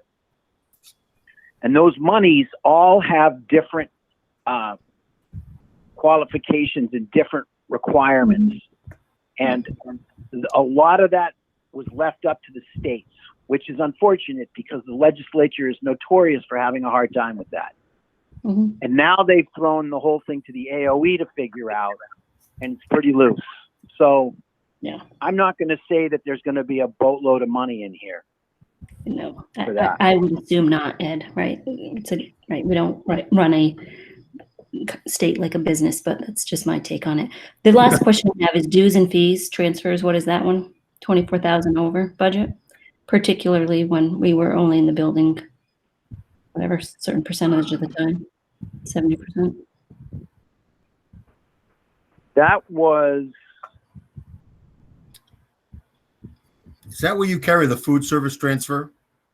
Ah, yes, mhm. yes. So the food service transfer was over by about And that's 24. where it sits. Okay. Yeah, and that's because we went to the food service provider. Got it. Right. Right. So at the end of the year, as it stands right now, there's a $27,000 surplus. $27,000 surplus, Ed? Yes. Okay. Ed, I've got a much broader question. Well, I've got it, and then down below, Sorry. I've broken it out by location. Oh, okay. Thank you. So that tells you how you did based on each school and each location. So the state requires me to break out Albert Bridge, Mhm. State Street, Windsor Secondary location, Windsor location wide, and then Mount Scottney location wide. And the $100,000 deficit in Mount Scottney is the special ed overage. Oh, as a whole. So is that what the Albert Bridge ties back to? Is totally special ed, or what is that 74? No, that's just the operations of in FY20 operationally at Albert Bridge. They ran a $74,000 deficit. And are we doing something about that? Because Well, that that would seems be- large for 1.2 million. Yeah, but Ed, just to be clear, because I know Jen weighed in on this too, that's K-12 or no? No. No, Albert there's no Bridge. such thing. This is just this is the grades that they teach. Okay.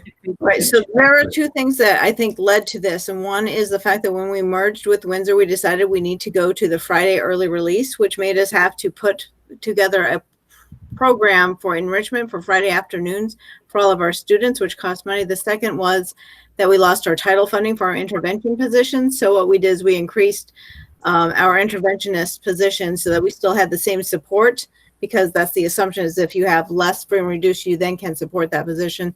So we essentially doubled our intervention position. I think those are the two big items from last year that were changed because of the situation we were in for both title funding and merging with Windsor.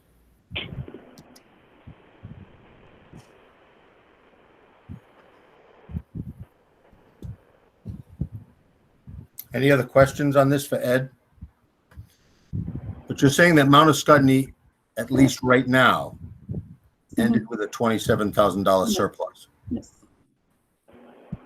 Yeah. And at some point, can you put the number of kids per school in here? I just like to always normalize it, or per pupil. Right. I'm always curious to see based on the number of kids in the school. Per pupil cost, you mean? Yeah. Jennifer, last year, how many kids were at Albert Bridge? At the beginning, I think we started with 64. By the end, I think we had 59, but I'm not positive I have those numbers right in my working memory. And I don't know whether Kate or Colleen can give us numbers on the other ones. We'd have to do that separately, I think. But it's probably not, it may not be a bad idea, Beth.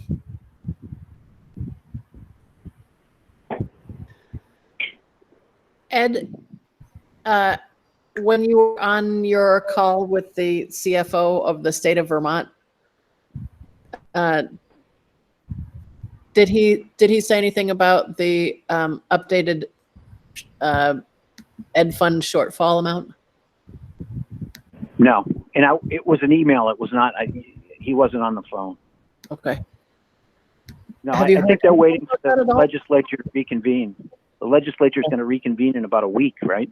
Yeah, next week. Yeah, I and they're think going to address that when they reconvene. Hang on tight for that one. Yeah, that ought to be fun. Any other questions for Ed?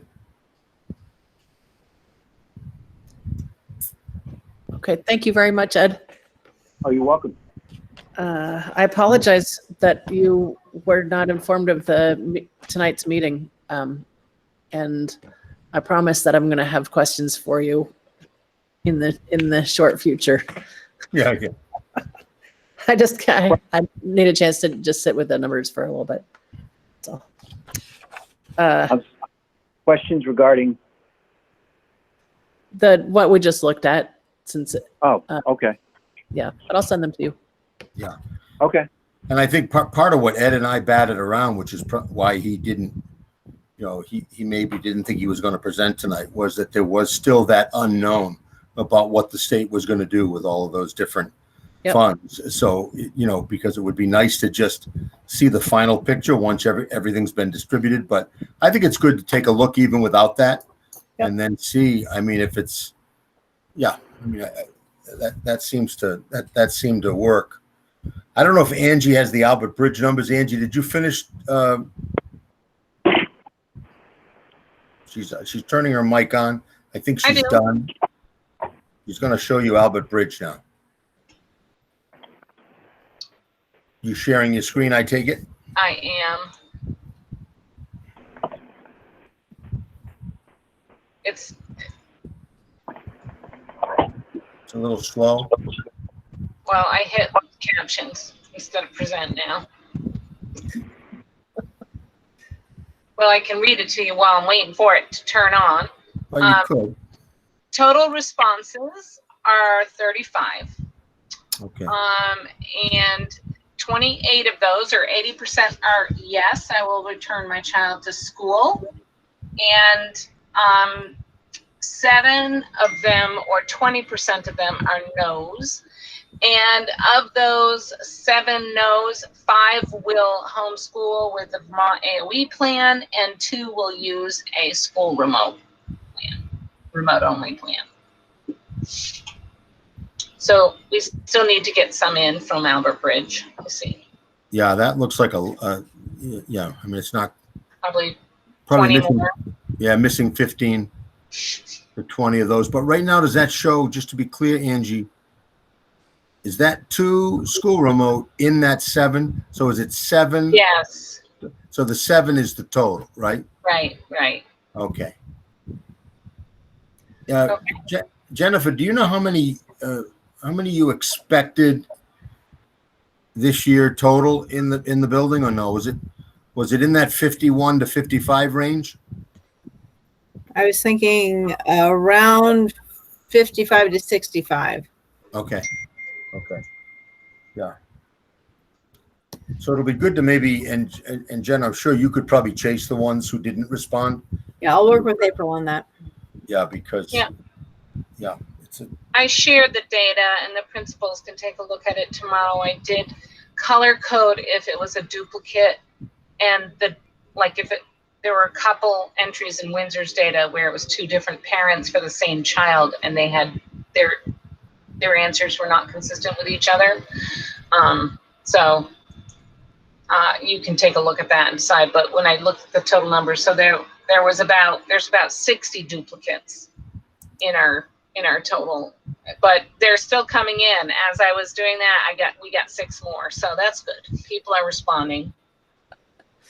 Well, that's great. Thank you, and thank you for your efforts to get people to respond. This is really helpful. So, okay. Does anybody else have any questions? Any other questions for Angie at the moment? No, but Angie, thank you, because I know that's a lot of work, and to slice and dice the data that you just turned around so quickly. So thank you. Okay. Next on our agenda is collaborative problem solving. Jennifer Aldrich, can you quickly take us through?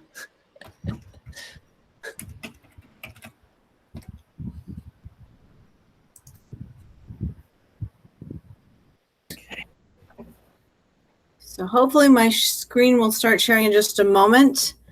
Let me start with sort of where we are, which is as we think about sort of what works, why we're talking about this, why now, why do we talk about it at all? I wanted to make sure that we're understanding sort of how it's embedded in what the research is saying. So there are 3 critical pieces of evidence that tell us how vital the research and studies about social emotional learning as catalysts of effective social and emotional strategies. Long-term correlational studies provide evidence on how core social and emotional skills measured in childhood, so things like self-control and social competence, are predictive of future life and work outcomes. In fact, in researches, they say that it is more important around age 8, so grade 3, that your social emotional ability to connect is more important than your ability to read. The second piece of evidence is the trials of programs, interventions, and strategies that are designed to improve skills. What these studies have found that programs implementing with fidelity and high quality is that there will be change in children's ability. Specifically, collaborative problem solving is one of 2 recognized in a study of over 700 that actually impacts the functioning rather than the symptoms. The third piece of evidence comes out of the world of neuroscience about how stress influences the brain and then impacts the behavior, causing the domains of social emotional learning to be particularly vulnerable to experiences of stress and adversity. I cannot think of a more important time for us to have this work as a central approach to our work with kids and families. At the same time, I have a really strong dissonance, which is our teachers are also experiencing unusual stress and adversity. And I wonder and I worry about how we might be able to take care of our teaching team and our students at the same time. I don't have a good idea. But collaborative problem solving specifically is a completely different mentality. It's a way of thinking about who challenging kids are. And we're talking a wide range of kids who have a hard time tolerating frustration, problem solving, flexibility, and they respond in all kinds of ways that we as adults are not so crazy about. And this can be anywhere from the shutter downers, the criers, the runners, the kickers, the spitters, the screamers, the cutters, right? Anywhere on that continuum. And we have them in our schools. We know about them, and we're working diligently to help them. So collaborative problem solving brings a completely different view of who these kids are and what it is we can do to help. This approach has a philosophy behind it. And this is really, I think, the more important part of it, which is they believe that kids do well if they can. And if they can't, something's getting in the way. At first glance, it doesn't seem so transformative.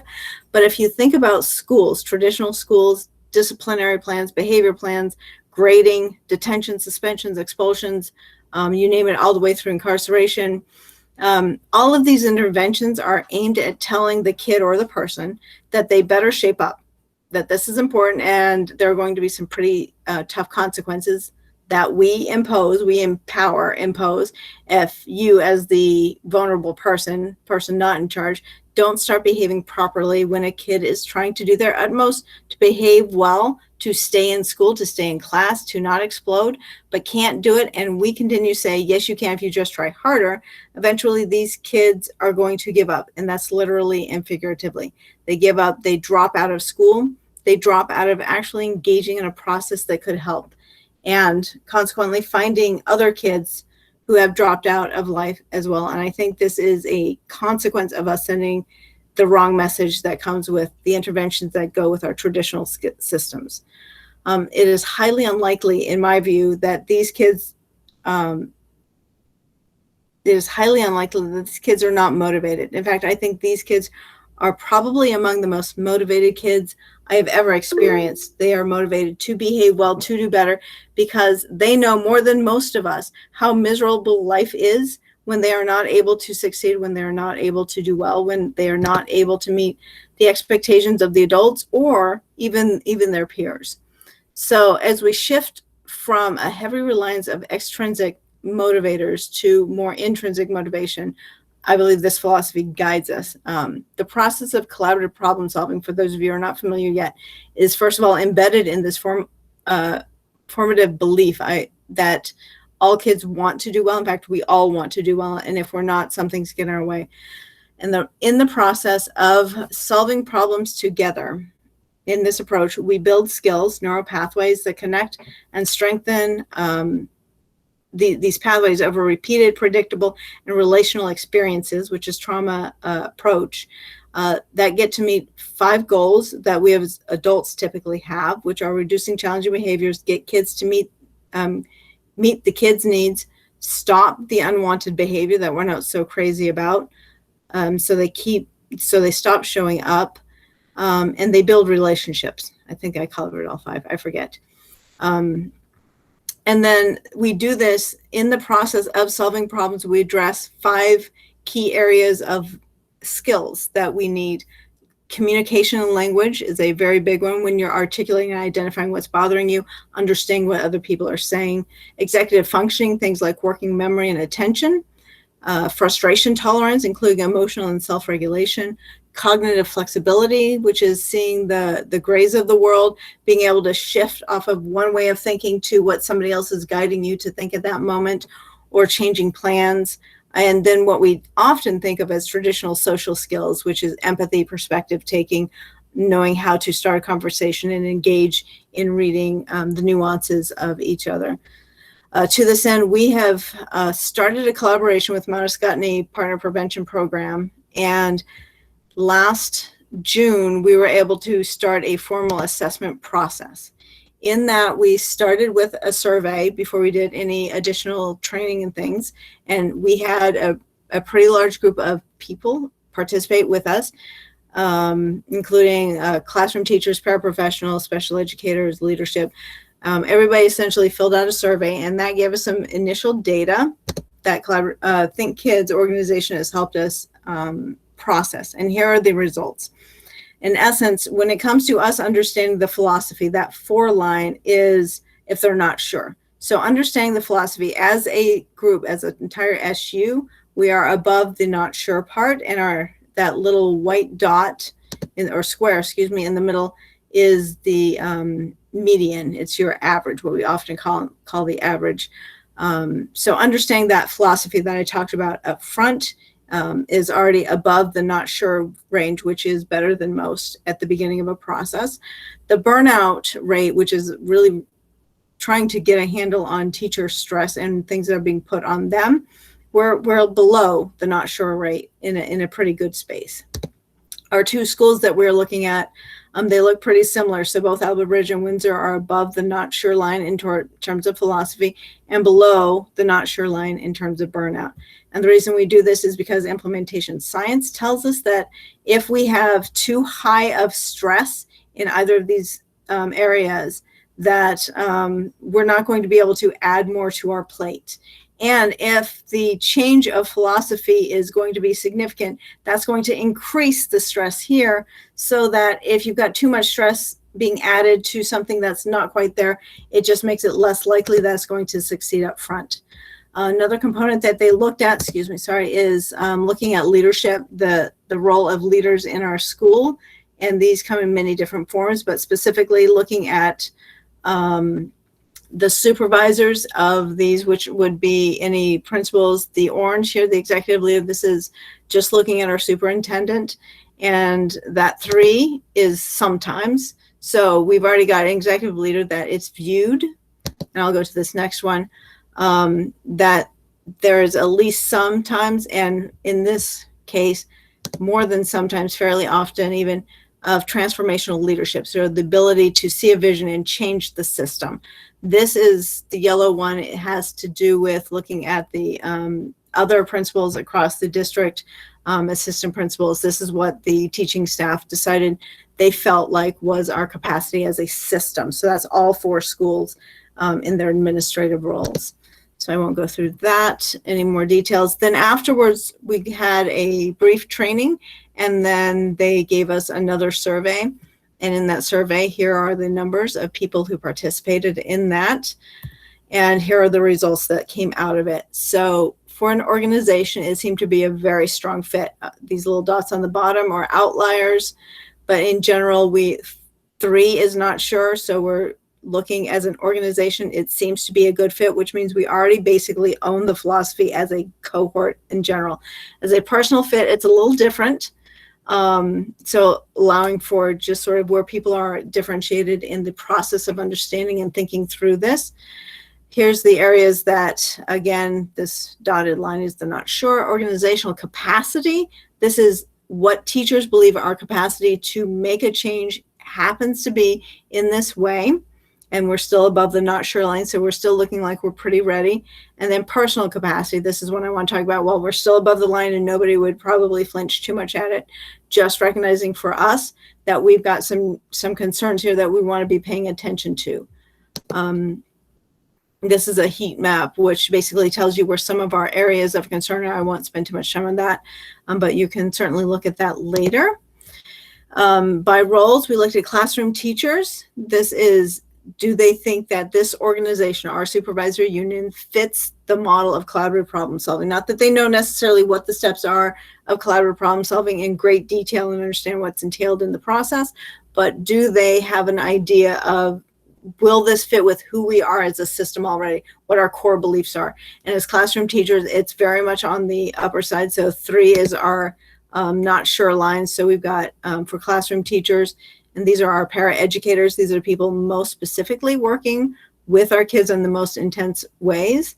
Other educators, and I don't even remember who this is. Sorry about that. Then this is personal fit. So when we think about us as individuals, so this first one was looking at us as a system as an SU, and this one's their individual. A lot more range here. So as classroom teachers, obviously there's some more diversity in thinking there.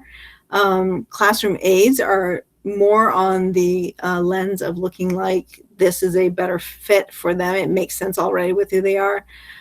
Special educators and specialists happen to be pretty high up there. And then the other educators are sort of trickling there, but all above, in average, above the midway point to think about whether or not it is a fit. Organizational capacity by role, whether or not they think we can do that. Teachers, classroom teachers who responded said basically, we think that yes, we think there's capacity. from classroom teachers, para-educators, our special educators, and other educators. And next is personal capacity, by role. So organization, the big picture, what they think of us as an SU or as a school, and this is where they think they are personally. And this is one that we want to pay a lot of attention to, is that we feel like our staffs are still struggling, which goes back to those other ones, which looked at kind of lower on the grid, although above the not sure line. That and this was taken in the middle of COVID, so it's possible that, that certainly informs our information. So out of this, the results are that we have some strengths, that we're regionally ready with our beliefs in believing that kids want to do well, and if they're not doing well, something's getting in their way. There's a reasonable amount of stress expected in any sort of organization that works as intensely with needs as we do. And we do believe as a group that collaborative problem solving matches the goals and values of our school across the SU. And this was all 4 schools that responded to that. 3 areas that we want to make sure we are aware of: individual personal capacity as we move forward, like how much can the individual teacher or paraeducator or administrator take on of new stuff, because new stuff creates more stress, and stress produces fracture lines. And we want to make sure that if and when we do this, we are moving in a way that's helpful. New initiatives and bandwidth. We're in the middle of a new COVID time. Again, it goes back to which is more important. How do we help support our kids if we don't support our staff? And that there were some concerns around the SU in general about confidence in leaders to sort of inspire change and be there. But again, those numbers were still on the upper side of average rather than the lower side. They just happen to be our weaknesses.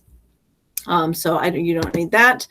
And I want to just make sure that we're embedded in the work that we're doing, just so you know how it all connects. This is a trauma transformed or trauma informed approach. It uses the neuroscience that also goes with trauma transformed, the back and forth relational component. We have embedded into our discipline system some things already that have connections to this. Restorative practices are also an approach that fit very nicely. So what I'm saying is all the things that we're really working on have a pretty good cohesiveness. We're working all on the same page to move forward in the same direction. I don't think at this point in our system there's a whole lot of tension in mixed philosophies. So that is collaborative problem solving in a nutshell, where we are. And for us, we're just trying to figure out as an admin team and as a staff where we can add this learning in a way that does not so significantly overwhelm our staff, but still can benefit our kids as we're moving into the next stages.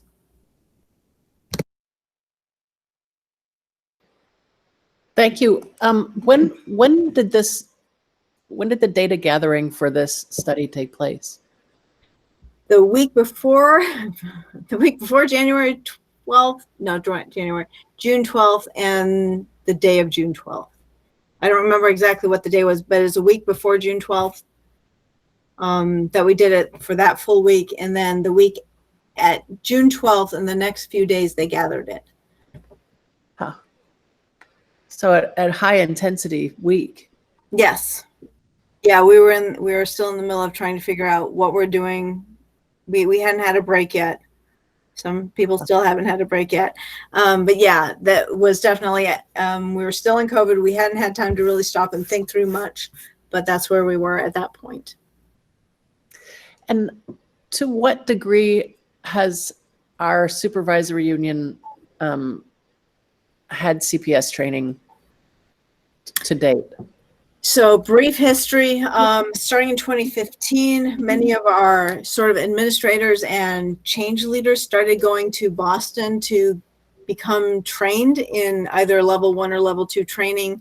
And over the last now 6 years, we have consistently sent a cohort of people each year to have training. 2017, we had the head of Think Kids organization come out and represent to us for one day to the entire staff. So all staff who was employed then should have had exposure of just an initial overview workshop training of it. In addition, we've had parent trainings 2 to 3 times a year over the last 6 years, which we've had an average. We try to cap it at 15. We try not to have more than 15 parents involved in any training. And we have also done work with Windsor paraeducators 2 years ago, last year, Heartland paraeducators and Albert Bridge School paraeducators, as well as throughout the SU, our counselors, social emotional interventionists, all those people have had pretty significant training.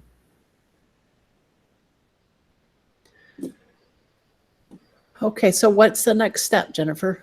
So the next step is a really big bite, which is to become a collaborative problem-solving system, where it becomes a part of the way we do business across the system, which is really to get everybody to become good enough to do it on a regular basis, which is to have an intense training. They're looking at 16 hours as their, and they do a lot of work with systemic implementation science. And so they do a 16-hour training, which can be broken up into smaller groups. And then they do coaching where they work with us as we work through making sense of what's getting in our kids' ways of doing things like engaging in online classrooms, or simply staying with the class when it's recess time. Those, whatever the problem happens to be with the teachers, they coach us through what collaborative problem solving looks like in that process. And then from there, we get some people ready to move on to becoming certified, and then from there getting people trained as tier trainers, so we don't have to spend so much money sending people down to Boston to become tier trainers. Or to become tier trained. Yeah. Okay. Well, let's stay with this. Okay.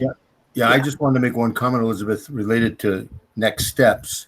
Part of what we're dealing with right now is, does the staff have the capacity with everything else going on to absorb, another, both in terms of time and I think Angie calls it sometimes brain capacity, or how much. So, I think that's what we're trying to sort out now. I think we've decided we've put a lot of time and money into this and we do want to move forward, but it's really just a question of when.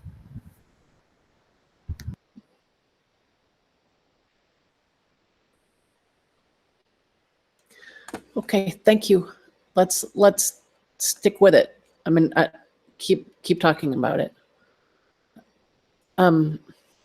Okay, and I think that leads us with the community process, which we discussed last time, that we would form a community of 3 people, or a committee of 3 people to talk about some of the pieces that we want to be able to drop into place when we agree the time is right.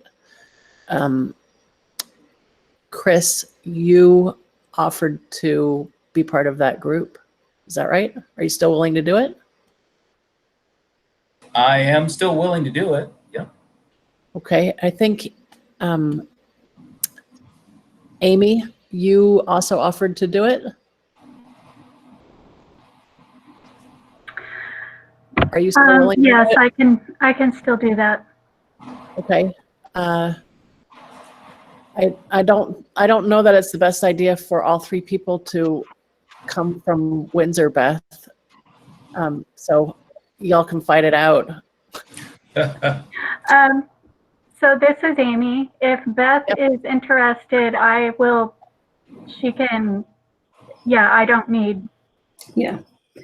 Yeah, and I'm fine, Amy. It's just, depends on when it is, as you all know, The when in the middle of the day is not an option for me. So if that's what it is, it's not going to work for sure for me. So we can figure it out. Yeah. But let's talk about it, Elizabeth, what it really means. Bill, Nancy, do either of you have strong feelings about taking part in such a committee? No. Bill? Would you be all right if I took part in it? Okay. So that leaves us with Chris and me and either Amy or Beth, depending.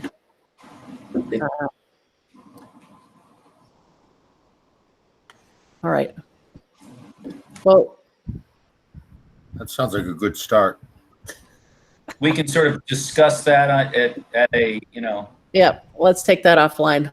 take that offline and figure out who and how and. Yep. David, I had just two very quick updates, and one is a question about last time we talked about who could coordinate student involvement in the board, on the board, with the board. Were you able to do that? Find somebody who could do it? Yeah. So Kate and Colleen are still on, I believe. And what Elizabeth's referring to is we had a lot of discussions about a student member on the board. And I think we talked about this, the three of us, that, you know, there is a document that Tiffany created for us that that outlines some protocols for putting a student on the board. So I think right now it probably would be Colleen and Kate. Kate right now is doing more work, I think, at the high school. I think you've divided out K8 with you, and then 9-12 with Kate for now. So would that make sense that Kate Ryan would be the person, the go-to person? Colleen's trying to put her volume on. Yeah, that sounds great. Kate can be the contact person for helping us have high school students on any committees, board committees. Again, I think when the three of us talked about it, it's the same issue, right? That, you know, the capacity to get your head into it again, and brain capacity. So it's you know, because, you know, we're going to be, you know, working with kids wearing masks and distancing, and so it'll be just gathering, you know, the data. And there was a system in place to do that. I mean, if the board interest is still there, we can, you know, I really think it's a good idea to stick with it, and there's no reason not to. Especially since the other update is the Portrait of a Graduate, and that's an integral part of the Portrait of a Graduate work. So it's one of the key goals and objectives in the strategic plan, right? Exactly. So let's stick with it. Colleen and Kate, I'll try to find that document, and I'd be glad to find it, and I'll just send it to you so you're both totally perfect. updated. I know I've got it in my drive somewhere, but that would be great. The Portrait of a Graduate, Angie, are you still here, or did you go? Angie's here. I hear her voice. I'm here. Do you want to give We have a very, very brief? We're in the last week. This is it. little teeny update. Yes, so the strategic plan has been drafted. We worked on goals 3 and 4 last Wednesday night. Mike and David and I met this morning to talk about what our to-do list looks like to get ready for Wednesday night's meeting. I will be sending that out, that information out to the strategic planning team. They had on their calendar Wednesday night's meeting, so hopefully some of them can join us. And then from there, we start operationalizing the plan. This is very exciting. And that's all. Yep.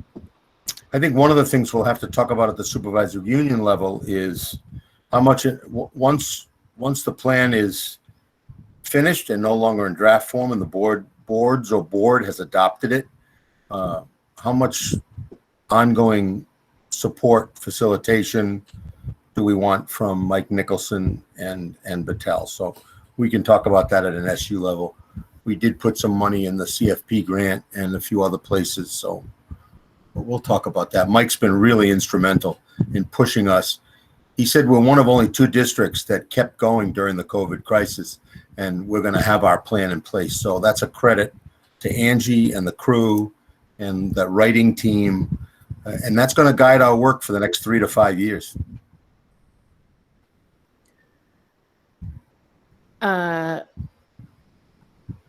Okay. Thank you very much. And thank you for so much hard work, Angie. It's incredible. You've really pulled this off. So I hope you feel that. I hope you feel that on Wednesday, especially. Okay. I think that is it for our regular old business, new business. Oh, sorry. That's the end of the discussion items. Did everybody on the board have a chance to look at the minutes that Diane provided us? Yeah, I think there were 2 or 3 sets of those. I will take a motion to approve the minutes as written. I'll take a motion to approve all 3 sets of minutes. That's the, what were they? The 7/6, 7/13, and 7/27. yeah. I'll make that motion. Okay, thank you, Amy. Do I have a second? Nobody wants to second. Second. Everybody's asleep. Does anybody have any comments that they'd like to make about the minutes? Nancy, I see you covering up your face. I gather that means you didn't look at the minutes. I have to abstain because I didn't read them. Whoa. So I'm sorry. Does anybody else have any other comments about the minutes? With the exception of last month's regular ordinary meeting, they were extremely brief, let's just say. But I have to compliment Diane. The regular ordinary minutes from last month I thought were actually quite good. So they really captured the discussion. Is there any other discussion about the minutes from the last 3 meetings? If not, hearing none, all of those in favor of approving the minutes as they are currently written, please indicate by saying aye. Aye. Okay, and all those not in favor, please indicate by saying nay. And any abstentions? Nancy. Okay. And it looks like the minutes have passed with 1 abstention. Our future agenda items. Shoot. The principal's report. I apologize. Right, Jen sent one out. Did anybody not have a chance to look over the principal's report? Beth, you did not have a chance. Okay, Nancy, what about you? You did. Excellent. Brief for everybody. It's in a PowerPoint format. I'll take a motion to approve the principal's report as it. So moved. Okay. I'll Thank you. second. Okay. Amy seconds. All those in favor of approving the principal's report, please indicate by saying aye. Aye. Aye. Aye. Aye. Are there any nays? Are there any abstentions? Beth? Okay. And finally, agenda items for next time. That meeting will be on Monday, September, oh boy, 7th, it looks like. No, September 14th. Yikes. There will be a September 14th. There will be a So September. we'll already be in it. We'll be in. It'll be whatever it is by then. So let's talk about the yes, Amy? I would say a good topic would be the status of our opening of school. Yep, How things are that's going.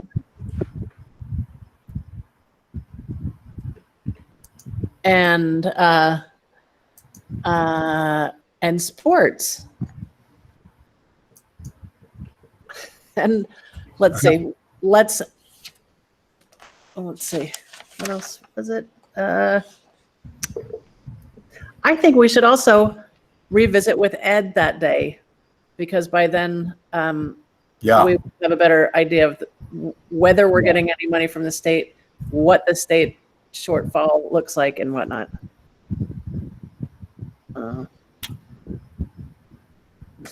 And the community process. Community process, yeah. Elizabeth, when you mentioned that community process, is that also, that's different than the innovation team or? Yep. Okay. Innovation team, we're just pausing for now. Yeah, okay. And I mean, we do have some other ideas about people who could facilitate that, but we don't. Absolutely, but I I don't think we're going to be speaking of capacity, I don't think we're going to have the capacity to talk about that on September 14th. That's just my suspicion. Correct. We can always add it if we get closer to it and feel we. But I think at the moment we're just going to keep it simple with these items. I agree. Okay. Now I'm sorry. I know it's 8:51. I would like to have a very brief executive session. So I will take a motion to enter a brief executive session with the building leaders remaining on the line, if you wouldn't mind. So moved. Second. Okay, all those in favor of exiting public session and entering executive session, please indicate by saying aye. Aye. Aye. Aye. Okay. Thank you Okay, all good. very much. Good night, everybody. I'm going to stop recording now. Thank you. Thanks for Thank attending. you for being with us. Katie Katie, wanted